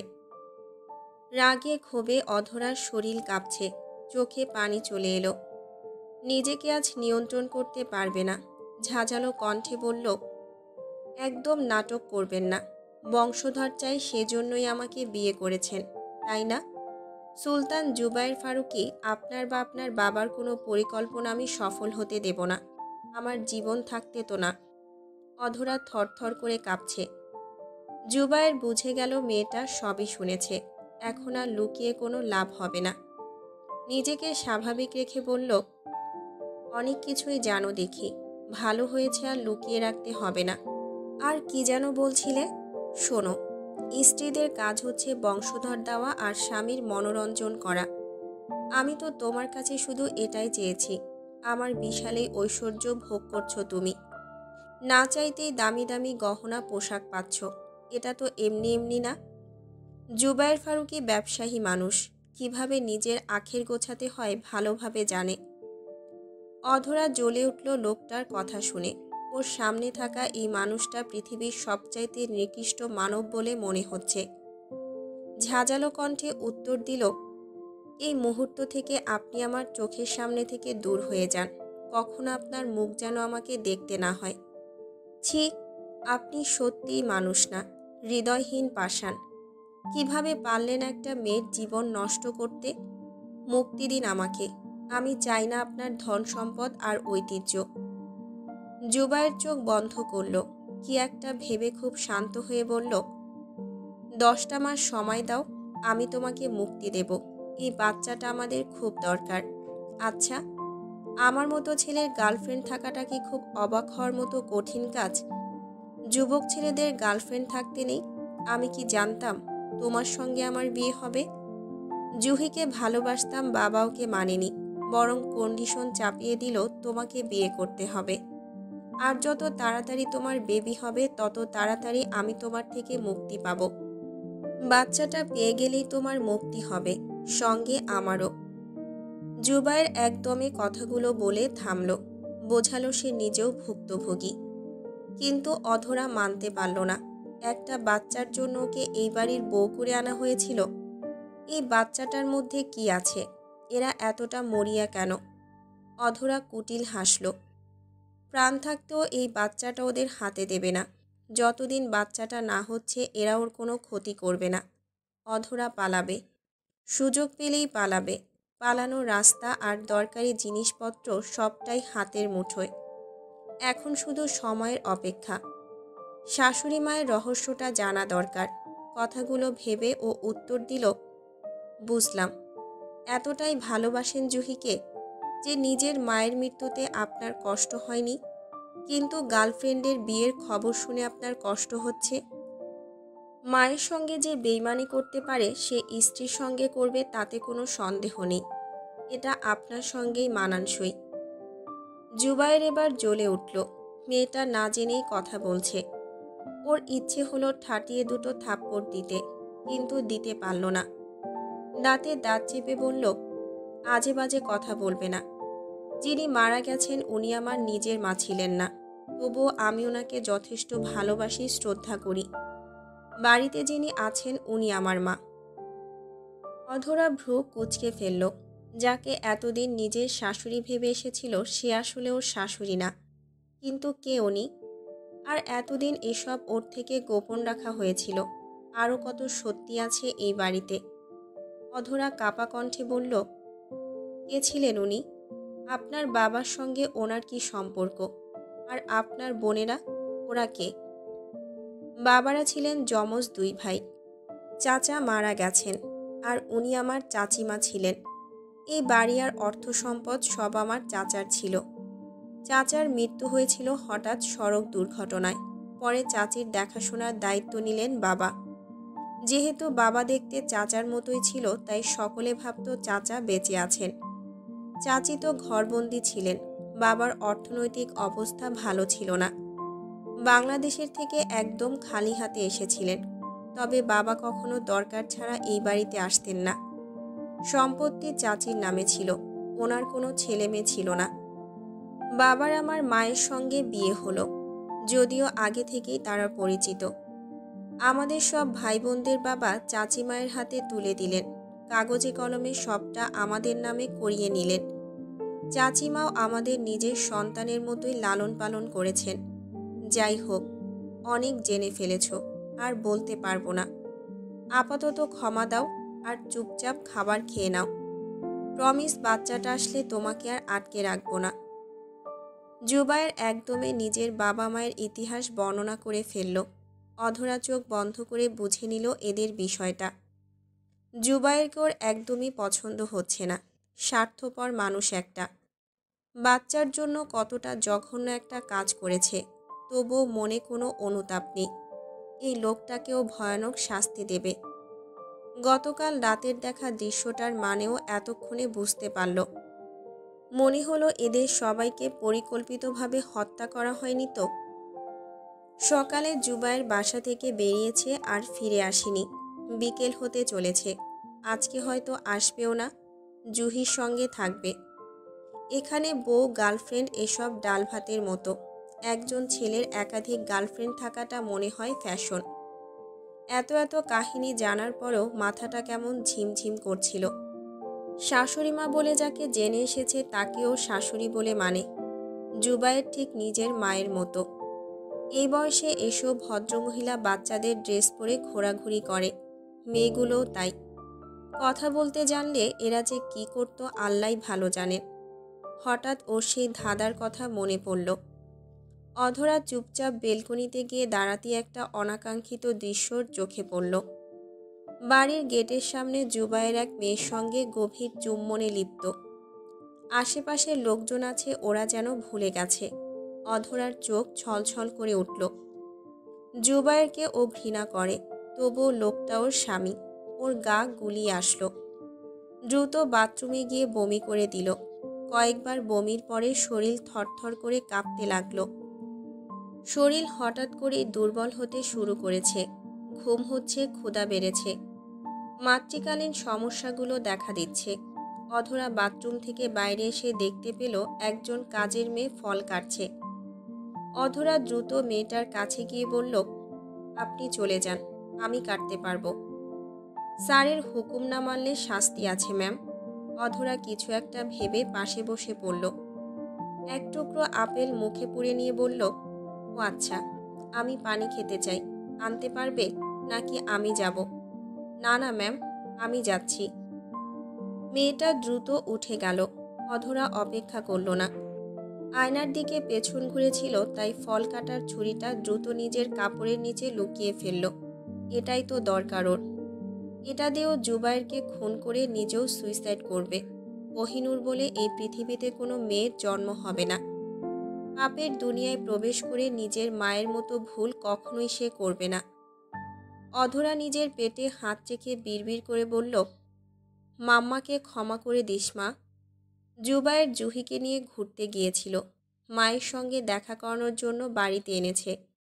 কিন্তু বাবার ধমক শুনে ওকে একা বাড়িতে পাঠিয়ে দিতে হচ্ছে। ওর বাবা চেয়েছে এই 10টা মাস ও যেন অধরার পাশাপাশি থাকে। জুবায়ের মুখ থমথমে করে জুহিকে এগিয়ে দিয়ে অধরার ঘরের সামনে এসে দাঁড়িয়ে পড়ল। কেন জানি মেয়েটার সামনে ওর যেতে ইচ্ছে করছে না। অধরা অধীর আগ্রহে বসে আছে। কাছে আছে চকচকে খঞ্জর। সামনে পেলেই লোকটার বুকে ও এটা বসিয়ে দেবে। মৃত্যুর কোলে ঢলে পড়বে সুলতান জুবায়ের ফারুকী। অধরা নয়ন ভরে দেখবে সেই মৃত্যুর দৃশ্য। দরজা খোলার শব্দ শুনে অধরার হাত কেঁপে উঠল। ভয় পাচ্ছে। খুন করবে বললেই তো হয় না, সাহসেরও দরকার হয়। তবুও চেষ্টা ত্রুটি করবে না অধরা। খঞ্জরটা শক্ত করে চেপে ধরে বসে থাকল। বাম হাতের কনিষ্ঠা আঙুল সামান্য কেটেও গেল। জ্বলছে, সেই সঙ্গে তরল কিছু গড়িয়ে ফোঁটা ফোঁটা পড়ছে। পেটের বাম দিকে চিনচিন করে ব্যথা করছে। জুবায়ের রুমে ঢুকলো, তবে একা না, সঙ্গে এক কাজের মেয়েকে নিয়ে। মেয়েটা পানি আর কিছু খাবার নিয়ে দাঁড়ালো। অধরার হাসি পেল এদের ব্যবহার দেখে। আদর যত্ন করে এরা ওকে বলি দিতে চাইছে। জুবায়ের থমথমে মুখে আশেপাশে তাকিয়ে বলল, খেতে হবে। তুমি খেতে পারবে নাকি আমি সাহায্য করব? অধরা নাক মুখ কুঁচকে ফেলল। কিছুক্ষণ আগের দৃশ্যটা ওর চোখের সামনে ভাসছে। সেই সঙ্গে লোকটার উপরে ওর ঘৃণা কাজ করছে। অধরা দ্রুত উঠে দাঁড়িয়ে বলল, দরকার হবে না। জুবায়ের ফারুকীর হাতের খাবার আমার কাছে বিষ সমতুল্য। এই ঘরে আপনি না আসলে আমি খুশি হব। লম্পট চরিত্রহীন খুনি, আপনাকে আমি ঘৃণা করি। অধরা হাতের খঞ্জরটা আরো জোরে চেপে ধরল। এই মুহূর্তে লোকটার বুকে বসিয়ে দিতে পারলে ভালো হতো, কিন্তু তাতে কি হবে? লোকটা মরবে না। অধরা ওর শক্তির কাছে পরাজিত হয়ে নিজের অবস্থা আরও নড়বড়ে করে ফেলবে। আপাতত খুনের পরিকল্পনা বাদ দিতে হচ্ছে। জুবায়ের ওর মুখের দিকে একদৃষ্টিতে তাকিয়ে আছে। ওর কপালে ভাঁজ পড়েছে। এই মেয়েটাকে যতবার ছুঁয়ে দিয়েছে ততবার মেয়েটা লজ্জায় কুঁকড়ে গেছে। মাথা তুলে তাকানোর সাহস হয়নি। সবসময় মাথা নিচু করে ওষ্ঠে হাসি রেখেছে, কিন্তু আজ এর কোন রূপ এটা? আজকের মেয়েটার সঙ্গে তো জুবায়েরের পরিচয় নেই, একদম আলাদা একজন মানবী। জুবায়েরকে চুপচাপ দেখে অধরা আরও জ্বলে উঠল। ঝাঁঝালো কণ্ঠে বলল, আমি কোনো লম্পটের মুখ দর্শন করতে চাই না জুবায়ের। আপনি এক্ষুনি বের হয়ে যান। আপনাকে দেখলে আমার ঘৃণা করে, শুনেছেন? জুবায়ের বিরক্ত হলো। দাঁতে দাঁত চেপে অধরাকে নিজের সঙ্গে চেপে ধরে বলল, তোমাকে স্পর্শ করেছি, এবার কি করবে? নিজেকে মারবে নাকি আমাকে? জুবায়ের কথাটা বলে ওকে এক হাতে জড়িয়ে রেখে অন্য হাতটা অধরার বাম হাতের কবজি ধরে সামনে তুলে ধরল। অধরা আগেই খঞ্জর কাপড়ের মধ্যে ছেড়ে দিয়েছিল। জুবায়ের ওটা পেল না, কিন্তু অধরার কাটা হাতটা দেখতে পেল। পাশের মেয়েটা এখনো মাথা নিচু করে দাঁড়িয়ে আছে। জুবায়ের মেয়েটাকে যেতে বলে অধরাকে জোর করে বসিয়ে দিল। হাতের রক্তটা নিজের হাতে মেখে নিয়ে বলল, তুমি মরবে না অধরা, শুধু শুধু নিজেকে কষ্ট দিচ্ছ। জানি মৃত্যুতে কারো হাত থাকে না, তবুও মন বলছে যতদিন কোহিনূর তোমার মধ্যে থাকবে ততদিন তোমার মৃত্যু হবে না। যদি ভেবে থাকো সুইসাইড করবে তবে ভুল করছো। তোমাকে ঘিরে আছে অদৃশ্য মায়াজাল, তুমি আষ্টে পৃষ্ঠে জড়িয়ে পড়েছ। এভাবে মুক্তির আশা করা বোকামি। চুপচাপ খাওয়া দাওয়া করো, সুস্থ থাকো, ও আসলে তোমাকে ছেড়ে দেব। অধরা এক ঝটকায় নিজের হাতটা ওর হাত থেকে কেড়ে নিয়ে বলল, আপনি আমার রুম থেকে বেরিয়ে গেলে খুশি হব। নিজের খেয়াল আমি রাখতে পারি। জুতা মেরে গরুদান আমার পছন্দ না। অধরা তিল পরিমাণ আঘাত পেলে পাহাড় পরিমাণ ফিরিয়ে দিতে জানে। আমার চোখের প্রতিটা ফোঁটা পানির মূল্য আমি উসুল করে নেব। জিদ করো না। তুমি কখন থেকে আমাকে নোংরা নোংরা কথা শুনিয়ে যাচ্ছ? আজ পর্যন্ত তোমাকে আমি কোনো কিছুর জন্য জোর জবরদস্তি করেছি? গায়ে হাত পর্যন্ত তুলিনি। এখানে অহরহ বিয়ে, ডিভোর্স, বেবি এসব হয়ে থাকে। এসবে আমি খারাপ কিছু দেখছি না। জুহির আরেকজন বয়ফ্রেন্ড ছিল, আমি জানি, তবু আমরা দুজন দুজনকে ভালোবাসি। আপনি আর আপনার জুহি দুজনের চরিত্র হচ্ছে ফুলের মতো পবিত্র। আপনাদের চরিত্র তো সোনা দিয়ে বাঁধিয়ে রাখার মতো। আমার রন্ধে রন্ধে বাঙালি বাবা মায়ের রক্ত বইছে। দেশে জন্ম হয়নি তো কি হয়েছে? আমার বাবা মা আপনার বাবা মায়ের মতো অমানুষ না। আমাকে ভালো শিক্ষা দিয়েছেন। আপনার মতো ঘরে বউ রেখে বাইরে মেয়ে নিয়ে ফুর্তি করতে না। অধরার অপেক্ষা করল না, ধাক্কা দিয়ে জুবায়েরকে পিছিয়ে দিল। ছেলেটা পড়তে পড়তে বেঁচে গেল। বাবার হুকুমে এতক্ষণ নিজেকে শান্ত রাখতে পারলেও এখন আর পারল না সে। ছুটে গিয়ে অধরার কাটা হাতটা এক হাতে চেপে ধরে আরেক হাতে ওর মুখটা চেপে ধরে বলল, খুব তেজ হয়েছে না? ভেবেছিলাম দূরে থাকবো, কিন্তু না, আজ থেকে আমি তোর সঙ্গেই থাকবো। আমার এই দুই হাত অবাধে ঘোরাঘুরি করবে তোর শরীরে, পারলে বাধা দিস। খুব ঘৃণা করিস না, এটাই হবে তোর শাস্তি। অধরার চোখ থেকে কয়েক ফোঁটা পানি গড়িয়ে পড়ল। জুবায়ের ওর গাল ছেড়ে দিয়ে ধাক্কা দিয়ে বিছানায় ফেলে দিল। ড্রয়ার থেকে ওষুধ বের করে অধরার হাতটা ব্যান্ডেজ করে বেরিয়ে গেল। অধরা ফুপিয়ে ফুপিয়ে কাঁদল। রাগে, দুঃখে আর অপমানে নিজেকে শেষ করে দিতে মন চাইছে। পাশে পড়ে থাকা খঞ্জরটা তুলে নিয়ে নিজের পেটে চালিয়ে দিতে গেল, কিন্তু হলো না। অদৃশ্য বাধা পেল। একবার দুইবার করে বহুবার করলো, না হলো না। কেউ ওকে থামিয়ে দিচ্ছে। মুহূর্তে অধরার কান্না থেমে গেল। এমন কেন হচ্ছে? কেউ বাধা দিচ্ছে, কিন্তু কেন? আর কে? মনে হলো জিন ভূতের খপ্পরে পড়েনি তো। অধরার কৌতূহল আরও বৃদ্ধি পেল। ভাবল শুধু শুধু জুবায়ের সঙ্গে আর ঝামেলা করবে না। স্বামী নামের লোকটাকে আজ থেকে পরিত্যক্ত ঘোষণা করে রহস্য নিয়ে ঘাটাঘাটি করবে। সত্যিটা জেনে এখান থেকে পালিয়ে যাবে। জুবায়ের নিজের ধ্বংস নিজেই ডেকেছে, এখানে ওর কিছু করার নেই। কথাগুলো ভেবে ও ছুরিটা দিয়ে খপ করে হাতের বাঁধনটা কেটে ফেলল। বেইমানের ছোঁয়া ওর পছন্দ হচ্ছে না। নিজের মতো ওষুধ লাগিয়ে নিয়ে বিছানা ঠিকঠাক করে ফেলল। চুপচাপ গিয়ে শুয়ে পড়ল। শরীর প্রচণ্ড খারাপ লাগছে। এতক্ষণ শুধু মনের জোরে দাঁড়িয়ে থাকলেও আর হচ্ছে না। ক্লান্তিতে চোখ আপনা আপনি বন্ধ হয়ে আসলো। আকাশ থেকে নেমে আসা এক টুকরো চাঁদ অধরার কোলে নেমে আসছে। সোনালি কেশ, চোখগুলো হালকা বাদামি, আর গায়ের রং উজ্জ্বল ফর্সা। গোলাকার মুখমণ্ডল। অধরা কোলে থাকা ছোট্ট বাচ্চাটাকে দুই হাতে আঁকড়ে ধরে কপালে ওষ্ঠদয় চেপে ধরল। ওর চোখে পানি, কিন্তু ঠোঁটে লেগে আছে তৃপ্তির হাসি। অধরা বেশ কয়েকবার মেয়ের কপালে চুমু দিয়ে ফিসফিস করে উচ্চারণ করল, কোহিনূর, আমার কোহিনূর। অধরার খুশি বেশিক্ষণ স্থায়ী হলো না। কেউ একজন ঝট করে বাচ্চাটাকে নিজের কাছে কেড়ে নিল। অধরা দ্রুত চিৎকার করে দাঁড়িয়ে পড়ল। ভালো করে দেখল এই লোকটা আর কেউ নয়, ওর নিজেরই স্বামী। জুবায়ের মেয়ের মুখের দিকে তাকিয়ে আছে। পাশে আছে ওর মা, বাবা, বোনেরা সবাই। জুবায়েরের বাবা পাশ থেকে একটা ধারালো খঞ্জর ছুঁড়ে দিয়ে বললেন, মেরে ফেল ওকে, ওর রক্ত দিয়ে মিটে যাবে 1000 বছরের অভিশাপ। জুবায়ের কাপা হাতে ছুরিটা লুফে নিল। অধরার চোখে পানি। ও অনবরত চিৎকার করছে, বারবার দোহাই দিচ্ছে। নিজের বাচ্চার প্রাণ জুবায়ের নিজ হাতেই নিচ্ছে। ধর্মে সইবে না, আল্লাহ ঠিক বিচার করবে। জুবায়ের ওর কথায় কান দিল না। বাচ্চাটাকে সামনে রেখে খঞ্জর শক্ত করে ধরে একটু একটু করে বিঁধতে গেল মেয়েটার বুকে, কিন্তু পারল না, হাত কাঁপছে। বারবার অধরার দিকে আর বাচ্চার দিকে তাকিয়ে কিছু ভাবছে। শেষ রক্ষা হলো না।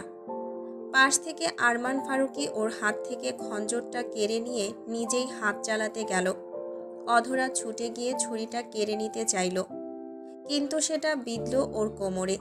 মুহূর্তেই চোখ ঘোলা হয়ে উঠল। পাশে থাকা ওর সদ্য জন্মানো শিশুর চিৎকারে আকাশ বাতাস ভারী হয়ে উঠল। জুবায়ের হতবম্ব হয়ে দেখল সবটা। আরমান ফারুকী ছুরিটা বের করে অধরাকে ধাক্কা দিয়ে সরিয়ে আবারও বাচ্চা মেয়েটাকে অ্যাটাক করতে চাইল, তবে এবারও ব্যর্থ পারল না সে। সামনে দাঁড়ালো ওনারই নিজের ছেলে। ছুরিটা দ্বিতীয়বার বিঁধেছে জুবায়েরের বুকে। আরমান ফারুকী দ্রুত ছুরি ছেড়ে দিয়ে ছেলের মুখটা দুই হাতে আঁকড়ে নিয়ে বললেন, এটা কি করলে তুমি? এতদিন যার জন্য অপেক্ষা করলাম তুমি সেটা হতে দিলে না। বিষাক্ত খঞ্জরের আঘাতে তোমার মৃত্যু নিশ্চিত। কেন করলে বলো?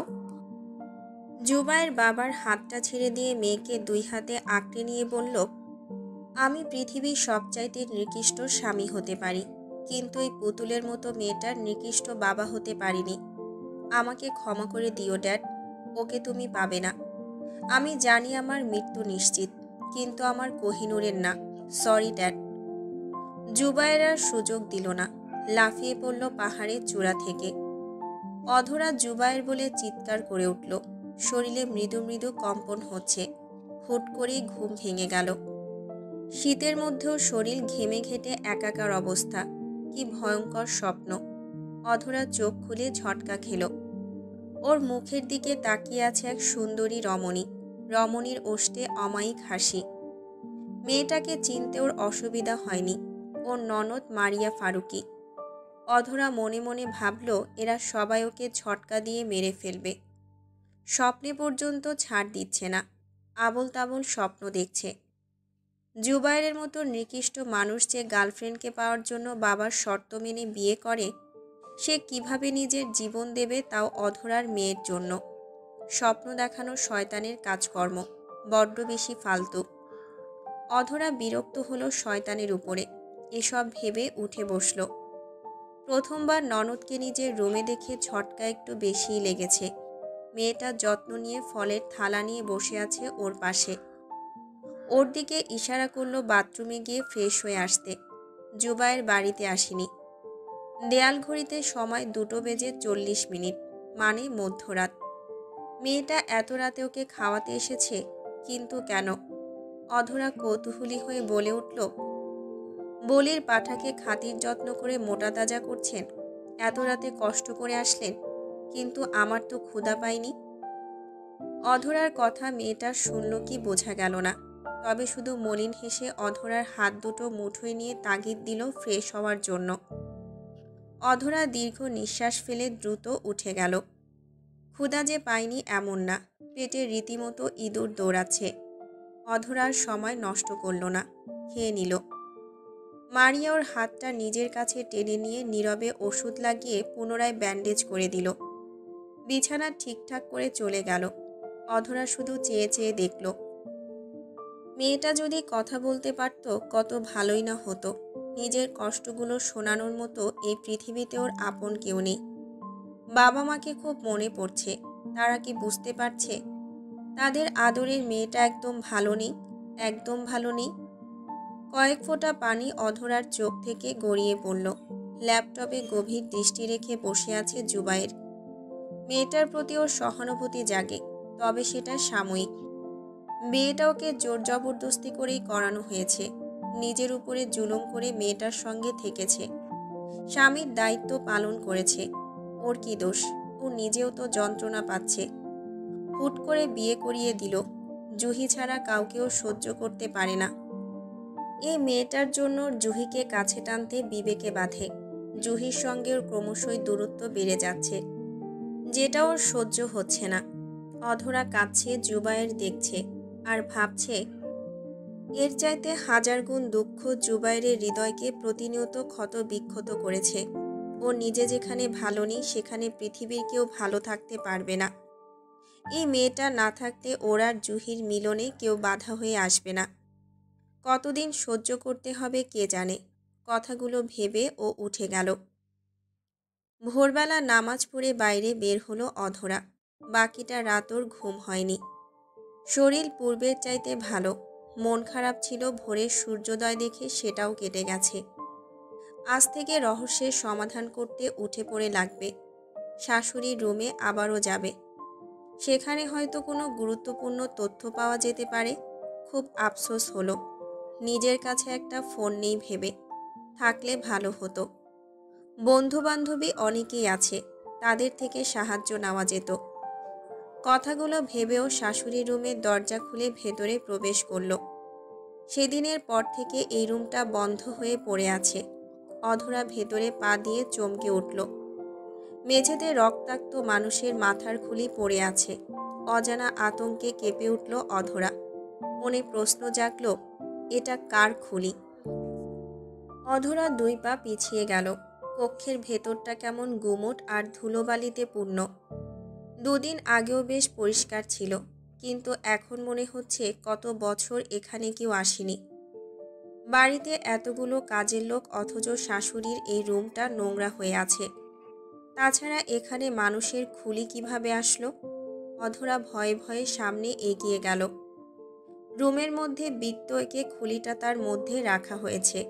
ফোঁটা ফোঁটা রক্ত খুলির উপরে ছড়ানো। অধরা ভয় পাচ্ছে প্রচণ্ড। জীবনে প্রথমবার এমন দৃশ্য চোখে পড়েছে। এই বাড়িতে কোনো জাদুবিদ্যা বা কালো জাদু চর্চা হয় কি? মনের মধ্যে ঘুরপাক খাচ্ছে। অধরা দ্রুত সবটা পর্যবেক্ষণ করল। ওয়াশরুমের ট্যাপ থেকে পানি পড়ছে। অধরা দ্রুত পানি বন্ধ করতে ওয়াশরুমে গিয়ে দেখল ট্যাপ বন্ধ আছে। ও বেরিয়ে আসলো। চুপচাপ আলমারির ড্রয়ার চেক করে নিল। সেখানে সন্দেহ হয় এমন কিছুই খুঁজে পাওয়া গেল না। সবগুলো কাপড় আর জুয়েলারি দিয়ে ভর্তি। অবশিষ্ট আছে বিছানার চাদর। অধরা বিছানা উল্টাপাল্টা করে দেখার সময় হঠাৎই ওর মনে হলো ওর পেছনে কেউ দাঁড়িয়ে আছে। অধরার ঘাড়ে তার উষ্ণ নিঃশ্বাস পড়ছে। অধরা জমে গেল। পুরো শরীর ফ্রিজ হয়ে গেছে। মৃদু মৃদু পা কাঁপছে। পিছনে ঘুরে তাকানোর শক্তি নেই। আর চোখে দেখার চেষ্টা করল।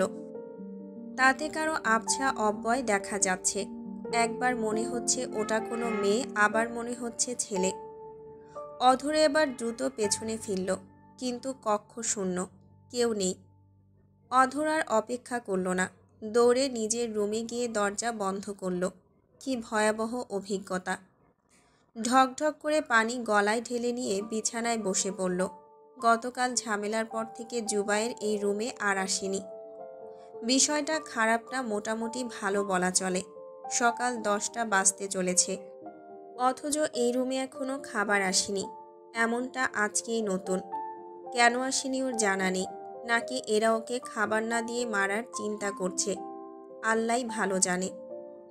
কথাগুলো ভেবে ও আবারও বাইরে পা বাড়ালো। দোতলা থেকে নিচে তাকিয়ে চমকে উঠল। আবারও সকলে সাদা পোশাক পরেছে। নিশ্চয়ই কেউ মারা গেছে, কিন্তু কে? ভয়ে গলা শুকিয়ে আসলো। ডাইনিং রুমের সোফায় শ্বশুর শাশুড়ি আর ননদেরা চুপচাপ বসে আছে। কাজের মেয়েগুলো টেবিলে খাবার সাজাতে ব্যস্ত। একজন ভৃত খাবার নিয়ে উপরে উঠে আসছে। অধরা মেয়েটার আসার অপেক্ষা করল। মেয়েটা ওর কাছাকাছি আসতেই প্রশ্ন ছুড়ে দিল, আজ এত লেট কেন করলে? খাবার দিতে মানা করেছে? মেয়েটার মুখে কোনো হাসি নেই। মুখটা স্বাভাবিক রেখে যেতে যেতে উত্তর দিল, জুহি ম্যাম মারা গেছেন, বাড়িতে শোক চলছে, স্যার অসুস্থ। কথাটা শুনে অধরার চোখ কপাল থেকে বেরিয়ে আসার উপক্রম হলো। জুহির মৃত্যু কিভাবে সম্ভব? আহারে জুবায়ের! ওর জন্য অধরার এবার কষ্ট হলো। ভাবল যার জন্য এত কিছু করলো সেই থাকলো না। দুদিনের দুনিয়া, তবুও মানুষ এমন কেন করে বুঝি না। ভাগ্যবিধাতা কাউকেই ছাড় দেন না। এটা না বুঝেই মানুষ জঘন্য পাপ কাজে লিপ্ত হয়। কথাগুলো এলোমেলো ভেবে অধরার মনে প্রশ্ন জাগল, সুস্থ সবল মানুষ হঠাৎ মারা গেল কিভাবে? কথাটা ভেবেও প্রশ্ন করল, হঠাৎ কি হয়েছিল জানো? মেবি খুন ম্যাম। গতকাল ওনার বয়ফ্রেন্ডের বাসা থেকে লাশ উদ্ধার করা হয়েছে। সঙ্গে ওনার বয়ফ্রেন্ড ছিল। সুইমিং পুলে গলা টিপে মারা হয়েছে। লাশ পানিতে ভাসছিল। অধরা চোখ বড় বড় করে বলল, জুবায়ের ছাড়াও মেয়েটার বয়ফ্রেন্ড ছিল? একজন মেয়ের একাধিক বয়ফ্রেন্ড, জঘন্য বিষয়। আমার কি মনে হয় জানো, জেলাসি করে জুবায়ের ওদেরকে খুন করেছে। নয়তো হঠাৎ করে কে ওদেরকে খুন করবে বলো? সরি ম্যাম, জুবায়ের স্যার রাতে বাড়িতে ছিলেন, আপনার পাশের রুমে। সকালে খবর শুনে ওনারা গেছেন দেখতে। লাশ দেখে স্যার অসুস্থ। অধরা কিছু একটা ভেবে বলল, আচ্ছা, তুমি কি এই বাড়িতে অদ্ভুত কিছু লক্ষ্য করেছো? যেমন ধরো ভুতুরে কিছু, যেগুলো আমরা মুভিতে দেখি, আত্মা বা জিন এসব। মেয়েটা টেবিলে খাবার রাখছিল। হঠাৎ ওর এই ধরনের প্রশ্ন শুনে চমকে গিয়ে বলল, না ম্যাম, এসব দেখিনি। আপনার মনের ভুল। আপনি খেয়ে নিন, আমার যেতে হবে। অধরা চামচ উঠিয়ে নিয়ে খাবার মুখে দিয়ে বলল, আমার জন্য এসব অখাদ্য কে আনতে বলেছে রুশি? তোমার স্যারকে বলবে আমি সব খাবো না। ডিম না এনে তুমি নুডলস আনবে। ফলের জুস আমি পছন্দ করছি না। অধরার কণ্ঠ দিয়ে একরাশ বিরক্তি ঝরে পড়ল। ভ্রুকুচকে খাওয়া শেষ করল। মনের মধ্যে ভয় থাকলেও কেন জানি জুবায়েরের কথা ভেবে শান্তি লাগছে। লোকটার উচিত শিক্ষা হয়েছে, তবে মেয়েটার মৃত্যু নিয়ে বেশ চিন্তা হচ্ছে। একজনের পাপের শাস্তি আরেকজন কেন পাবে, এটা ঠিক হলো না। গত 1 ঘন্টা জুবায়েরের নিথর শরীর বিছানায় লেপ্টে আছে অজ্ঞান অবস্থায়। একদিকে বিশ্বাস ভেঙেছে, অন্যদিকে প্রিয় মানুষের অকাল মৃত্যু। জুহি ওকে মিথ্যা বলেছিল, পূর্বের বয়ফ্রেন্ডের সঙ্গে ওর যোগাযোগ নেই বলেছিল, কিন্তু এরকম না। বরং ওর থেকেও সেই ছেলেটার সঙ্গে জুহির বেশি ঘনিষ্ঠতা রয়েছে। ছেলেটার সঙ্গে জুহি প্রায় ওদের বাসায় যাওয়া আসা করত। যেটা জানার পরে জুবায়েরের হৃদয় ভেঙে টুকরো টুকরো হয়েছে, সেই সঙ্গে হতাশা। মেয়েটা ওকে কীভাবে ঠকাতে পারল মাথায় আসছে না।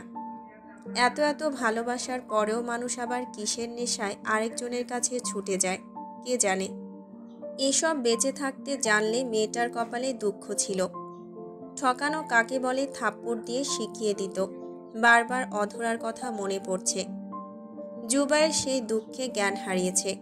দুঃখের থেকে রাগ আর অপমানবোধ ওকে আষ্টেপৃষ্ঠে জড়িয়ে ধরেছে। অধরার সামনে দাঁড়ানোর মুখ নেই। মেয়েটাকে ঠকানোর জন্য হয়তো আল্লাহ ওকে এরকম শাস্তি দিয়েছে। ডাক্তার এসে দেখে গেছে কিছুক্ষণের মধ্যেই ওর জ্ঞান ফিরবে, তবে আপাতত ঘুমানোর দরকার ভেবে ওষুধ দিয়ে গেছেন। মারিয়া ভাইয়ের পাশে মলিন মুখে বসে আছে। ভাইকেও খুব ভালোবাসে। বোনদের মধ্যে মারিয়ার চেহারাটা বেশি মায়াবী। ছোট হওয়ার দরুন বাবা মা ভাই সবাই ওকে ভালোবাসে। কথা বলতে না পারলেও ওর একটা সিক্রেট বিষয় আছে, যেটা শুধু জুবায়ের জানে, আর কেউ জানে না। না জানার কারণ আছে। এই বাড়ির 5 মেয়ের মধ্যে ও জন্ম নিয়েছিল সিঙ্গেল। জুবায়ের ছোট থেকেই বোনকে আগলে আগলে বড় করেছে। বিষয়টা যতদিন ওর নজরে আসে, ও দ্রুত বোনকে শিখিয়ে নিয়েছে এসব কাউকে না বলতে। বোনটাও ভাইয়ের প্রতি প্রচণ্ড ভক্ত। ভাই যা বলে অক্ষরে অক্ষরে পালন করা চাই। গতকাল রাতে ভাইয়ের হুকুমেই অধরার খাবার আর ওষুধ দিয়ে এসেছে। এই বাড়িতে ও ছাড়া সবাই যমজ।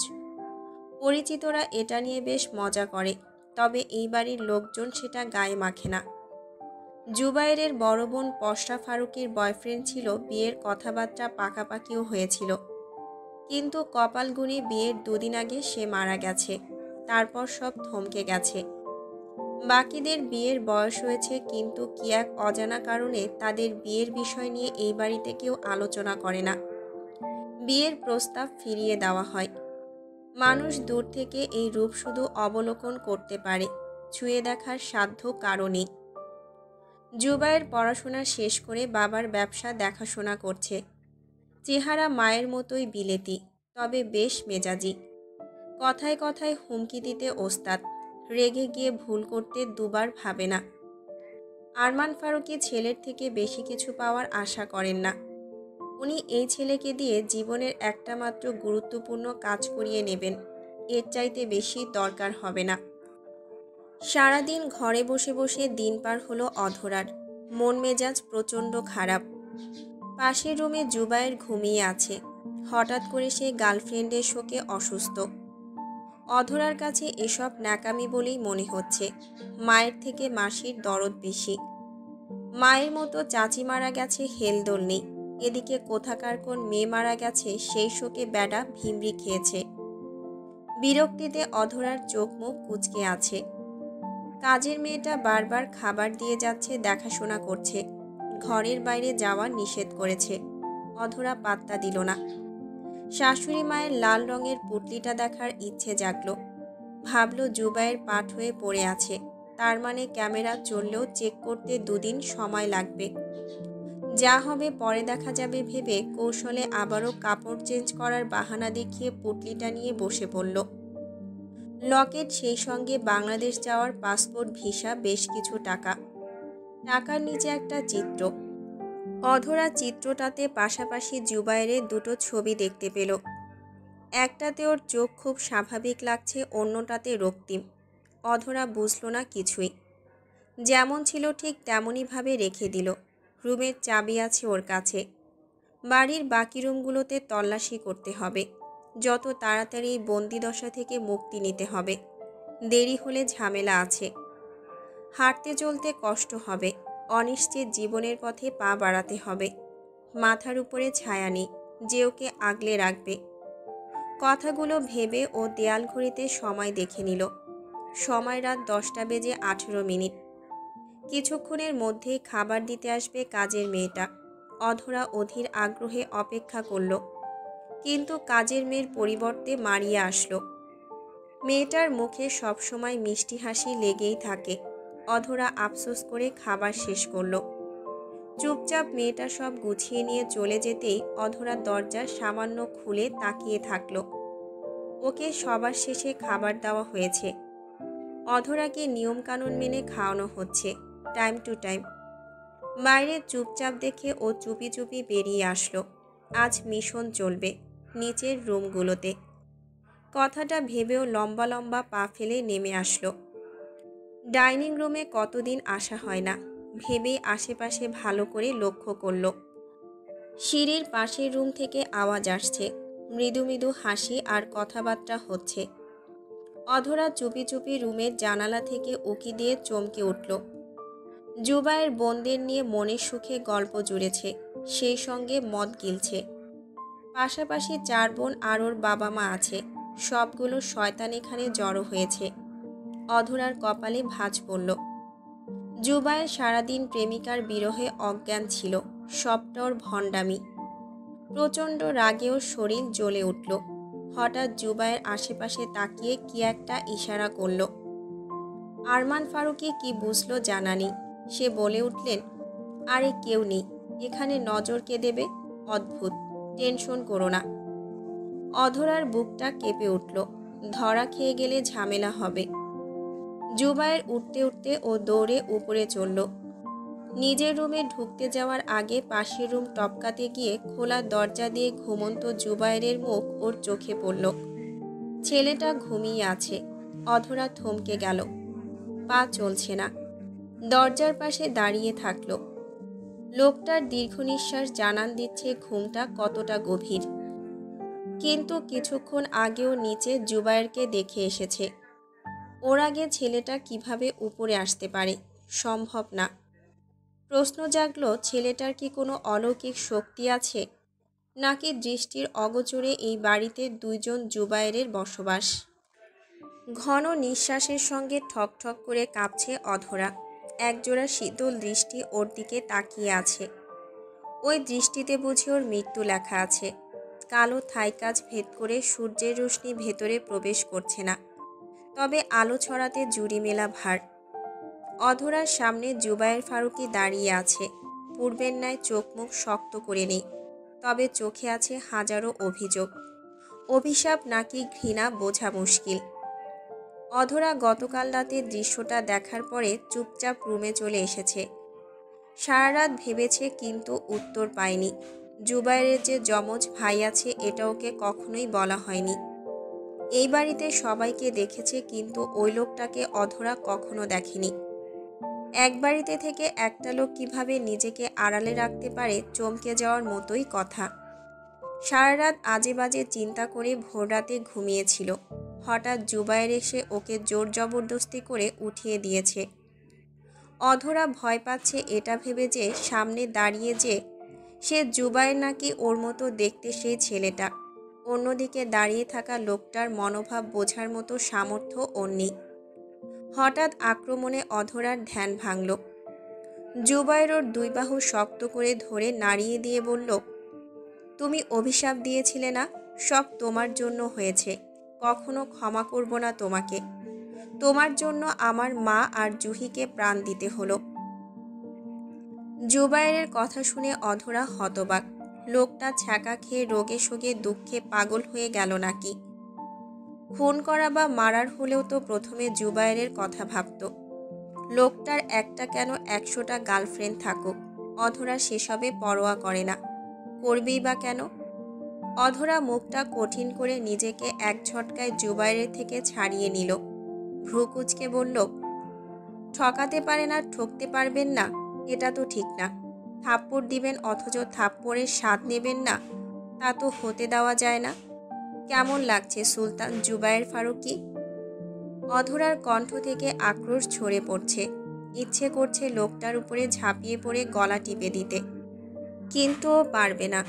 শক্তিশালী পুরুষটার গলাতে হাত রাখলে ওর এইটুকু হাত অনায়াসেই চূর্ণ বিচূর্ণ হয়ে যাবে। জুবায়ের যথাযথ শান্ত থাকার চেষ্টা করল, কিন্তু হলো না।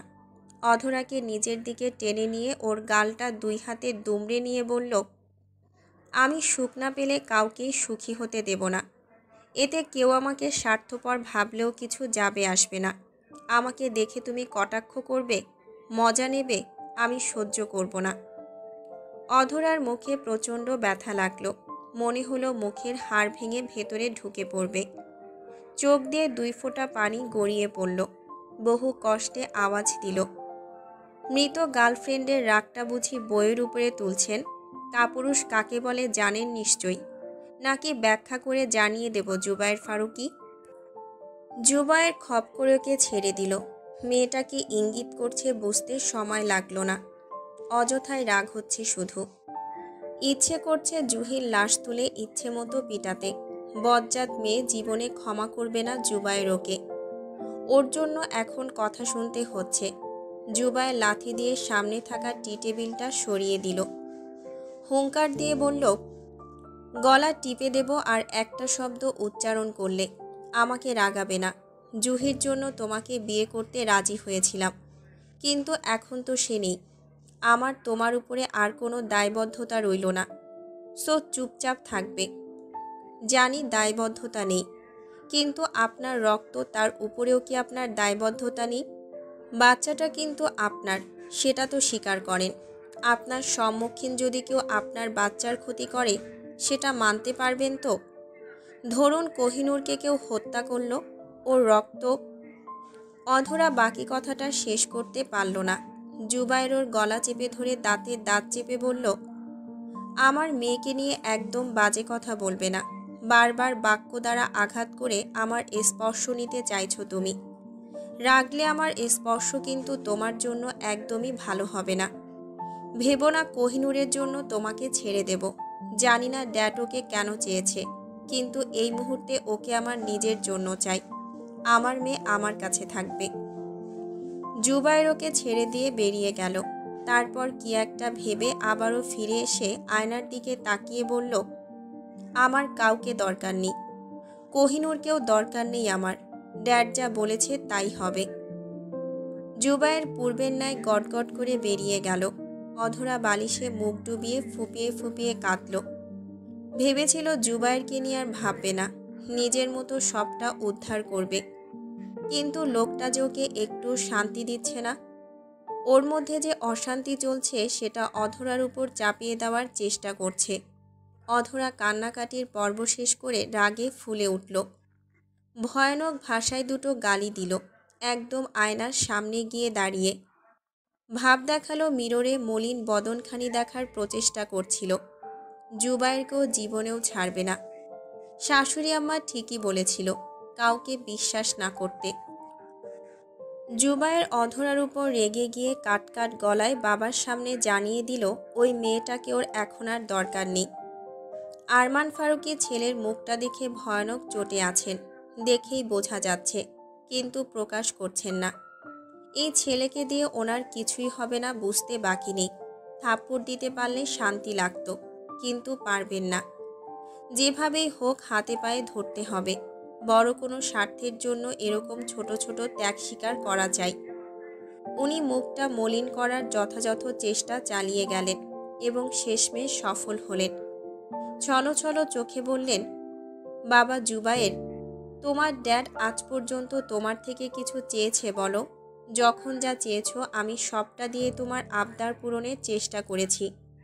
তাহলে আজ কেন ড্যাডের কথা ভেবে 10টা মাস অপেক্ষা করছো না? আমি কি ভেবে নেব আমি পৃথিবীর সবচেয়ে হতভাগ্য পিতা? জুবায়েরের রাগ পড়ে গেল। সত্যিই তো, বাবার জন্য এইটুকু পারবে না? নিশ্চয়ই পারবে। সন্তান পিতার ইচ্ছে পূরণ করবে, এখানে দোষের কি? তাছাড়া সবটা যে সুখের হবে এমনটা না। পরিবারের কথা ভেবে এসব করাই যায়। তবে কৌতূহলী হয়ে জিজ্ঞাসা করল, কোহিনূরকে নিয়ে তুমি কি করতে চাইছো বলবে? বেবি ছেলে না হয়ে মেয়ে হবে আগেই তুমি জানলে কিভাবে? পৃথিবীতে এত এত নাম থাকতে ওর নাম কোহিনূর কেন রাখলে? জুবায়ের একসঙ্গে বেশ কিছু প্রশ্ন ছুড়ে দিল আরমান ফারুকের দিকে। উনি অবস্থা বেগতিক দেখে খুব খুব করে কেশে বললেন, সবটা তোমার না জানলেও চলবে। সুলতান বংশের মূল্যবান রত্ন সে। তাকে কোহিনূর ডাকতে অসুবিধা কিসের? আমার মন বলেছে তোমার মেয়ে হবে। তুমি কি আমাকে সন্দেহ করছো? জুবায়ের উত্তর দিল না। চুপচাপ চলে আসলো নিজের রুমে। বড় মায়ের কথা খুব মনে পড়ছে। জুবায়ের চোখ বন্ধ করে বিছানায় শুয়ে পড়ল। পরক্ষণে ঠান্ডা হাতের স্পর্শে চোখ খুলল। পাশে মারিয়া বসে আছে। জুবায়ের ওষ্ঠে হাসি ফুটিয়ে বলল, ওর ঘরে খোঁজ নিয়েছিস? আমাকেও ইচ্ছে করেই রাগিয়েছে। মারিয়া হাতের ফোনের নোটবুকে লিখে ওর দিকে ধরল।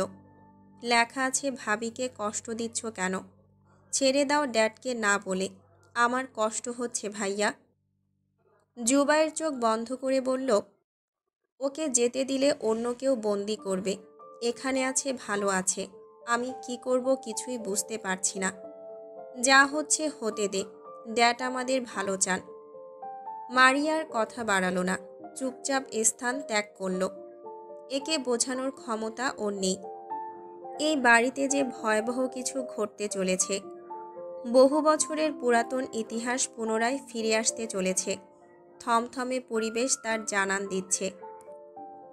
জুবায়েরের এসব পাগলাটে আচরণে অধরা বেশ কষ্ট পেয়েছে। বারবার শুধু বাবা মায়ের মুখটাই মনে পড়ছিল। তাই মায়ের দেওয়া কালো রঙের শাড়িটা গায়ে জড়িয়ে নিয়েছে অধরা। বাবা মায়ের অন্তিম যাত্রার সময় নিজের বাড়িতে যাওয়ার সৌভাগ্য হয়েছিল ওর। মায়ের সুটকেসটা নিয়ে এসেছে বাবা মায়ের স্মৃতি হিসেবে। কয়েকটা কাপড় আছে। যখনই মাকে মনে পড়ে তখনই একটা শাড়ি ঝটপট পরে নিয়ে আয়নার সামনে দাঁড়িয়ে থাকে। শাড়ি বের করার সময় হঠাৎ একটা পুরাতন ডায়েরি পেয়েছে। সেটা নিয়ে পড়তে বসেছে অধরা।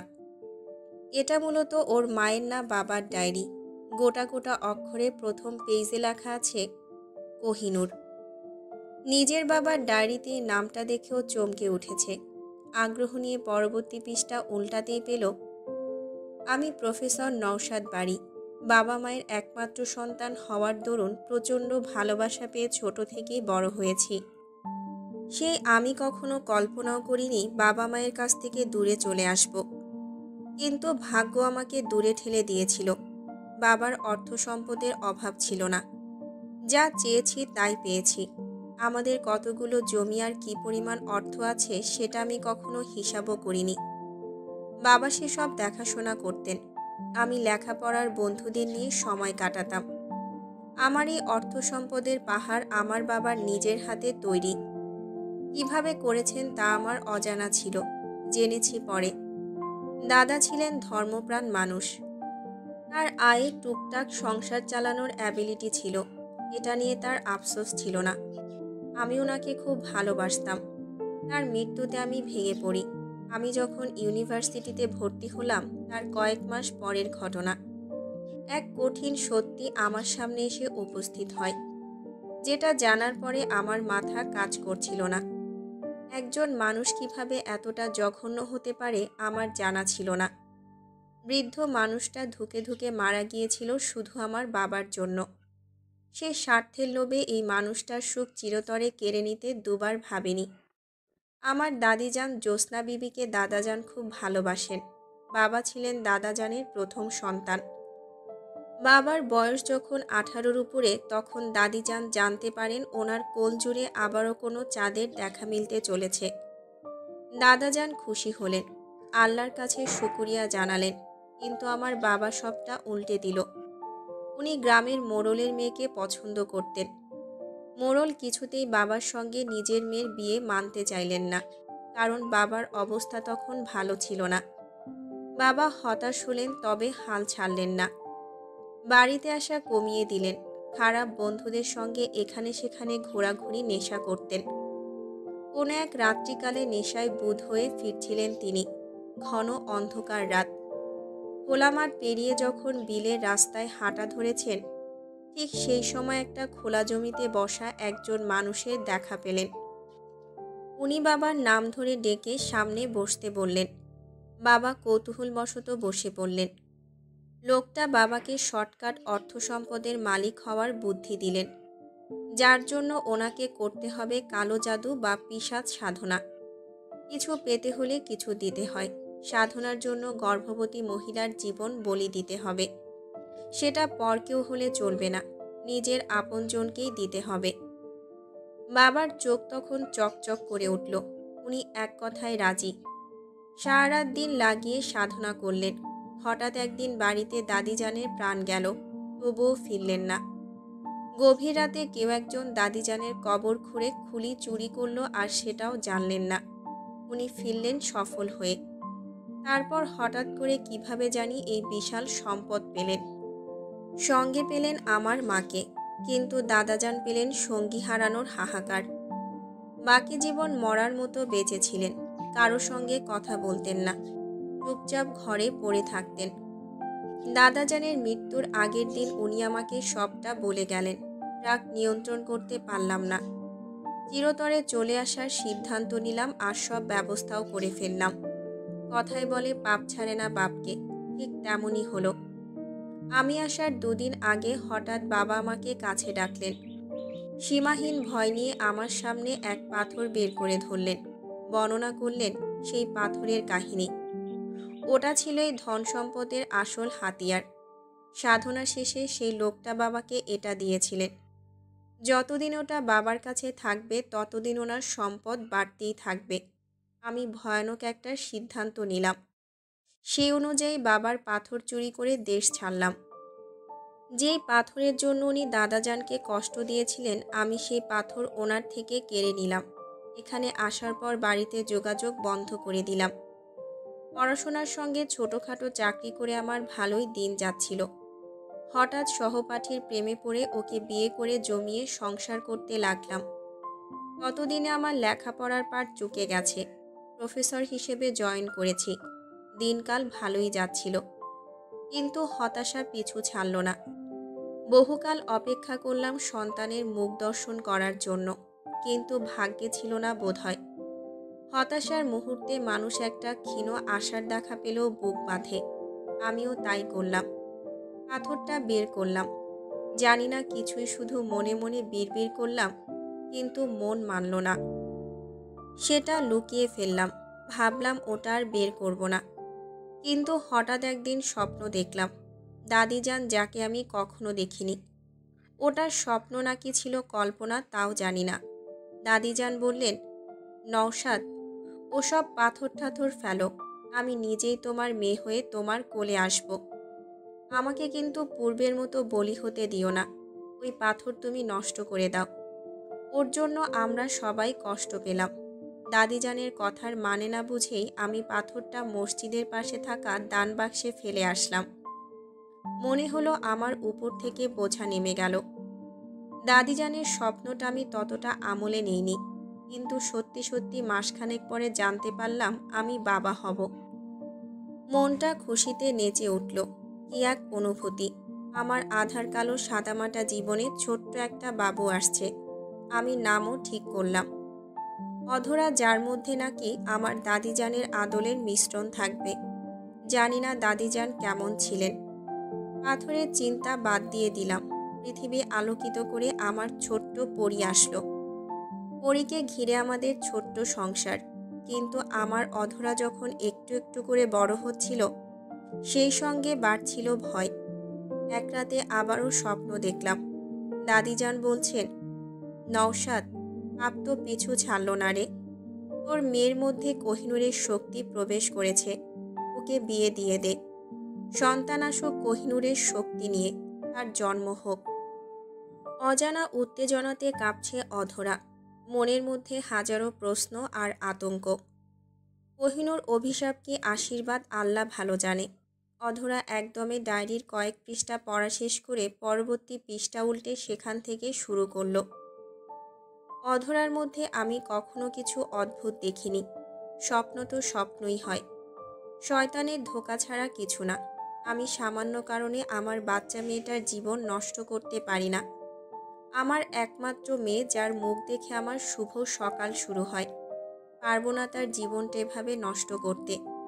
আমি চাই আমার মেয়েটা পড়াশোনা শিখুক, নিজের পায়ে দাঁড়িয়ে নিজের ইচ্ছেতে কাউকে জীবনসঙ্গী হিসেবে নির্বাচন করুক, এতে আমার শান্তি। কিন্তু এরকম কিছুই হলো না। বারবার দাদিজানকে দেখলাম, সে এক কথা। আমি অতিষ্ঠ হয়ে উঠলাম। এত বছর পরে বাবার খোঁজ নিলাম। ভেবেছিলাম বাংলাদেশ ফিরে গিয়ে ওনার কাছ থেকে শুনবো এই পাথরের অভিশাপ কিভাবে কাটানো যাবে, কিন্তু পারলাম না। বাবা মারা গেলেন। আমাদের বিশাল সম্পত্তি ততদিনে সব মামা আর মামাতো ভাইয়ের দখলে। মা ওদের সঙ্গেই থাকেন। বাবা মারা যাওয়ার আগে আমাকে চিঠি লিখে গেলেন। হাতে পেলাম 2 দিন পরে। বাবা চিঠিতে বারবার ক্ষমা চেয়েছেন। যেই সম্পত্তির জন্য উনি নিজের মায়ের প্রাণ বলি দিলেন, সেই সম্পদ এখন পরের মানুষ লুটপাট করছে। মায়ের ভালোবাসা পেয়েও উনি হারিয়েছেন। একমাত্র ছেলে বাড়ি ছাড়া হওয়ার অপরাধে আমার মা বাবার সঙ্গে কথা বলতেন না। শেষ বয়সে এসে উনি নিজের কৃতকর্মের জন্য লজ্জিত। পাথরটা যে আমার কাছে, এটা উনি জানেন। পাথরটার সামনে যেন আমি কোনো আকাঙ্ক্ষা প্রকাশ না করি তার হুঁশিয়ারি করেছেন। কিন্তু আমি যে ভুল করেই ফেলেছি। পাথরটা উনি কোনো নদীতে ফেলে দিতে বলেছিলেন। লোকের হাতে পড়লে ঝামেলা হবে। ওই পাথরটার জন্য অনেকেই মুখিয়ে আছে। বাবার চিঠি পড়ে মেয়ের বিয়ে নিয়ে তোড়জোড় শুরু করলাম। একদিন ভালো পরিবার পেয়ে বিয়েও দিলাম, কিন্তু স্বপ্নের থেকে রক্ষা পেলাম না। দাদিজানের জায়গায় আমি অধরাকে দেখা শুরু করেছি। মেয়েটা বারবার বলছে, বাবা আমাকে বলি হতে দিও না। তুমি না দাদিজানকে কথা দিয়েছিলে আমাকে রক্ষা করবে? তবে কেন করছো না? ওরা আমাকে মেরে ফেলবে বাবা। আমার কোহিনূরের রক্তে কোহিনূরের শক্তি ফিরিয়ে নেবে। এই পর্যন্তই লেখা ছিল ডায়েরিতে। অধরার চোখে পানির ধারা নেমে আসলো। বাবা ওর জন্য কতটা চিন্তিত ছিল বোঝা যাচ্ছে। এই কাহিনী শুরু হয়েছিল বহুকাল আগে থেকে, কিন্তু এই বাড়ির সঙ্গে ওই পাথরের কী সম্পর্ক আছে বুঝতে পারল না অধরা। আরমান ফারুকী জেনে বুঝে ওকে এই বাড়িতে এনেছে, এটা পরিষ্কার। মস্তিষ্ক কাজ করছে ওর। নিজের সঙ্গে বাচ্চাটার জীবনের ঝুঁকি আছে বুঝতে অসুবিধা হলো না। এই বাচ্চাটাকে ওরা মেরে ফেলবে। অধরার শরীর কাঁপছে। কিভাবে রক্ষা করবে নিজের সন্তানকে? সবাই যে স্বার্থপর। শাশুড়ি মাকেও হাজারটা ধন্যবাদ দিল। এই বাড়িতে থাকা ওর চলবে না। এই বাড়ির রহস্য ওর পেছনে ছাড়বে না মনে হচ্ছে। অধরা দ্রুত ডায়েরি লুকিয়ে ফেলল।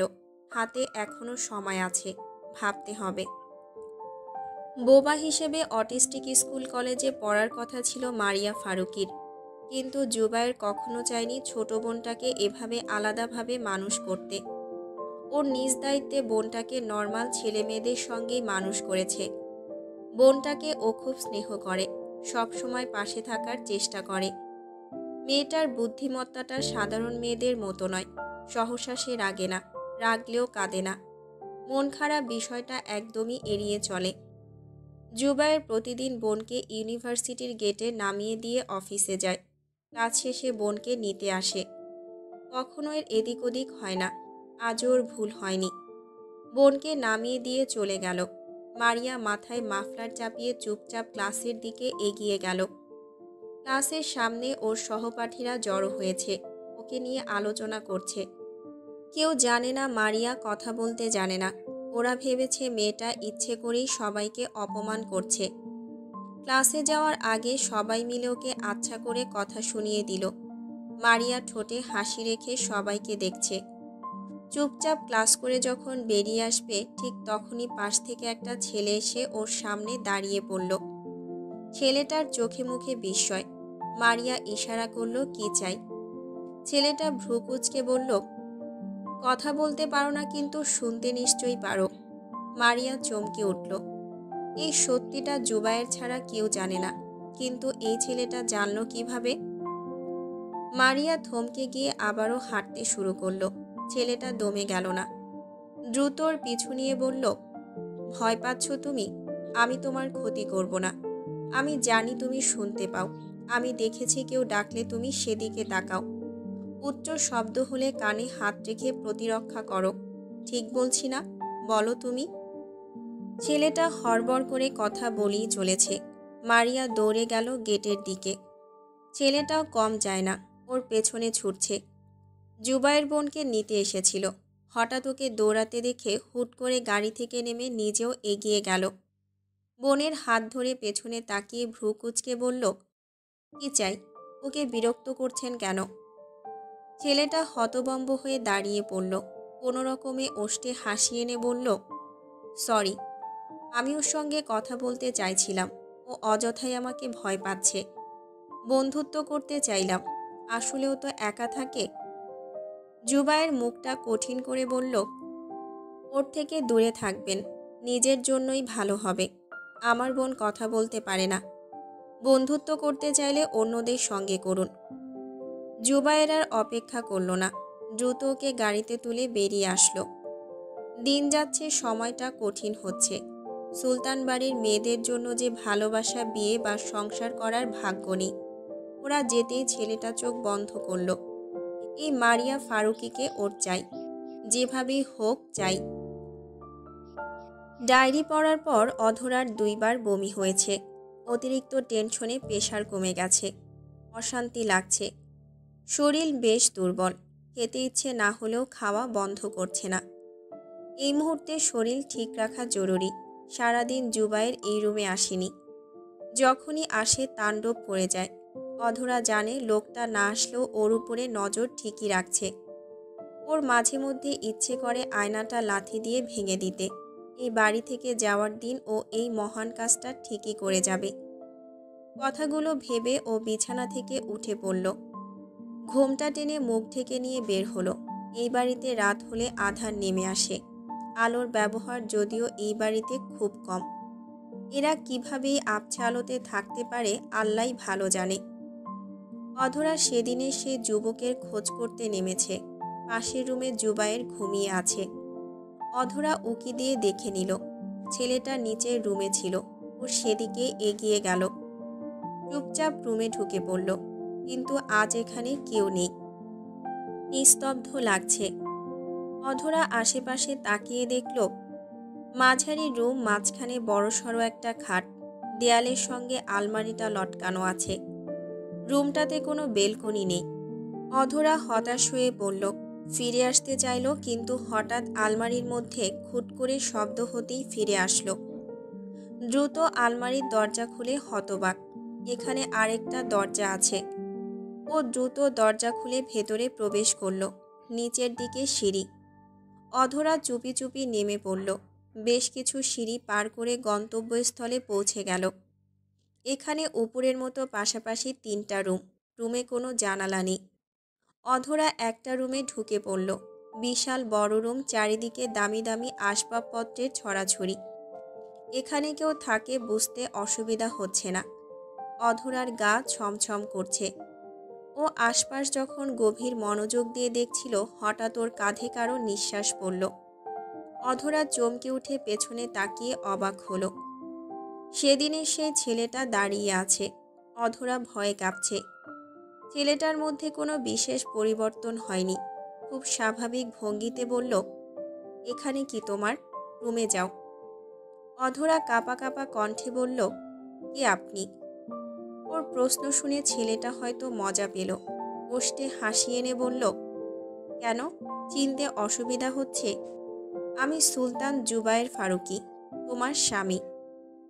অধরা বিরক্ত হলো। জুবায়ের চালচলন ওর খুব ভালো করেই রপ্ত আছে। জুবায়ের কখনো এমন শান্ত থাকে না। অধরার কপালে ভাঁজ পড়ল। মুখটা কঠিন হয়ে আসলো।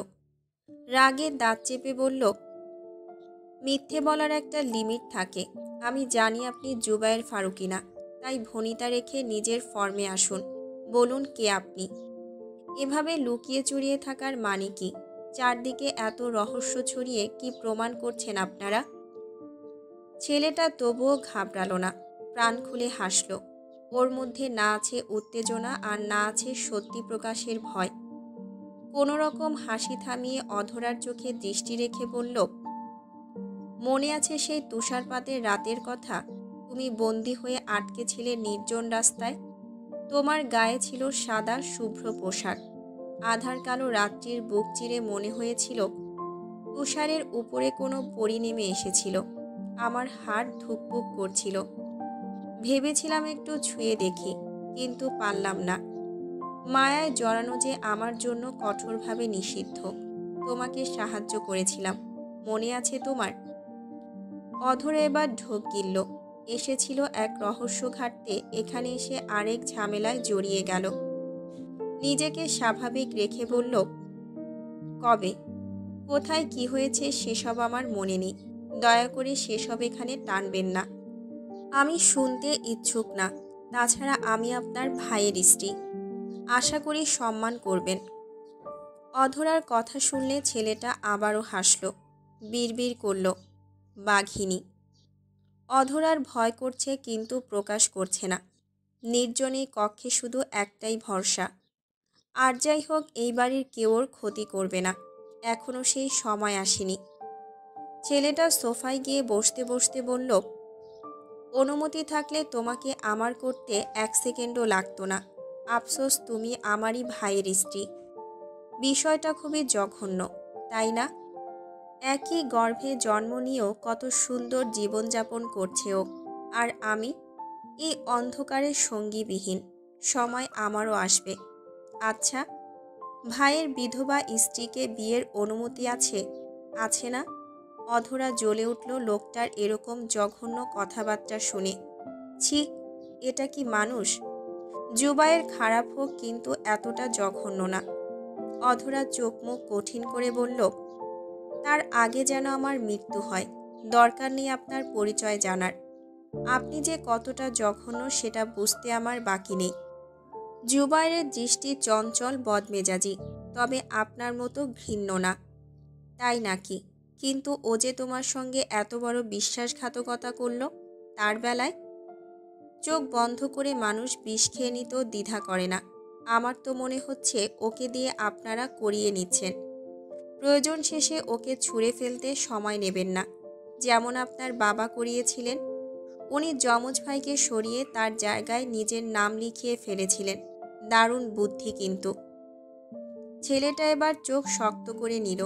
এই মেয়েটা অনেক কিছুই জেনে ফেলেছে। এতটা জানার দরকার ছিল না। ও এতক্ষণ মেয়েটাকে মূল বিষয় থেকে সরিয়ে নিতে আজে বাজে বকেছে, কিন্তু না, মেয়েটার লক্ষ্য ঠিক আছে। ওর চোখ দুটো লাল হয়ে উঠল। ঝংকার দিয়ে বলল, জুবাইয়ের রুমে অপেক্ষা করছে। সময় মতো না পৌঁছানোর ফল আশা করি ভালো হবে না। শোনো, বড় মায়ের কক্ষে আর কখনো যাবে না। এত কৌতূহল ভালো না। আমি তোমাকে রক্ষা করব, প্রমিস করছি। এখন যাও। অধরা চুপচাপ চলে আসলো। এই লোকটার সামনেও দ্বিতীয়বার আর পড়তে চায় না। খারাপ, অভদ্র লোক। রুমে গিয়ে আবার জুবায়ের ঝামেলা। অধরা দৌড়ে উপরে আসলো। ভাবল জুবায়ের যদি জানতে পারে তবে তাণ্ডব লাগিয়ে দেবে।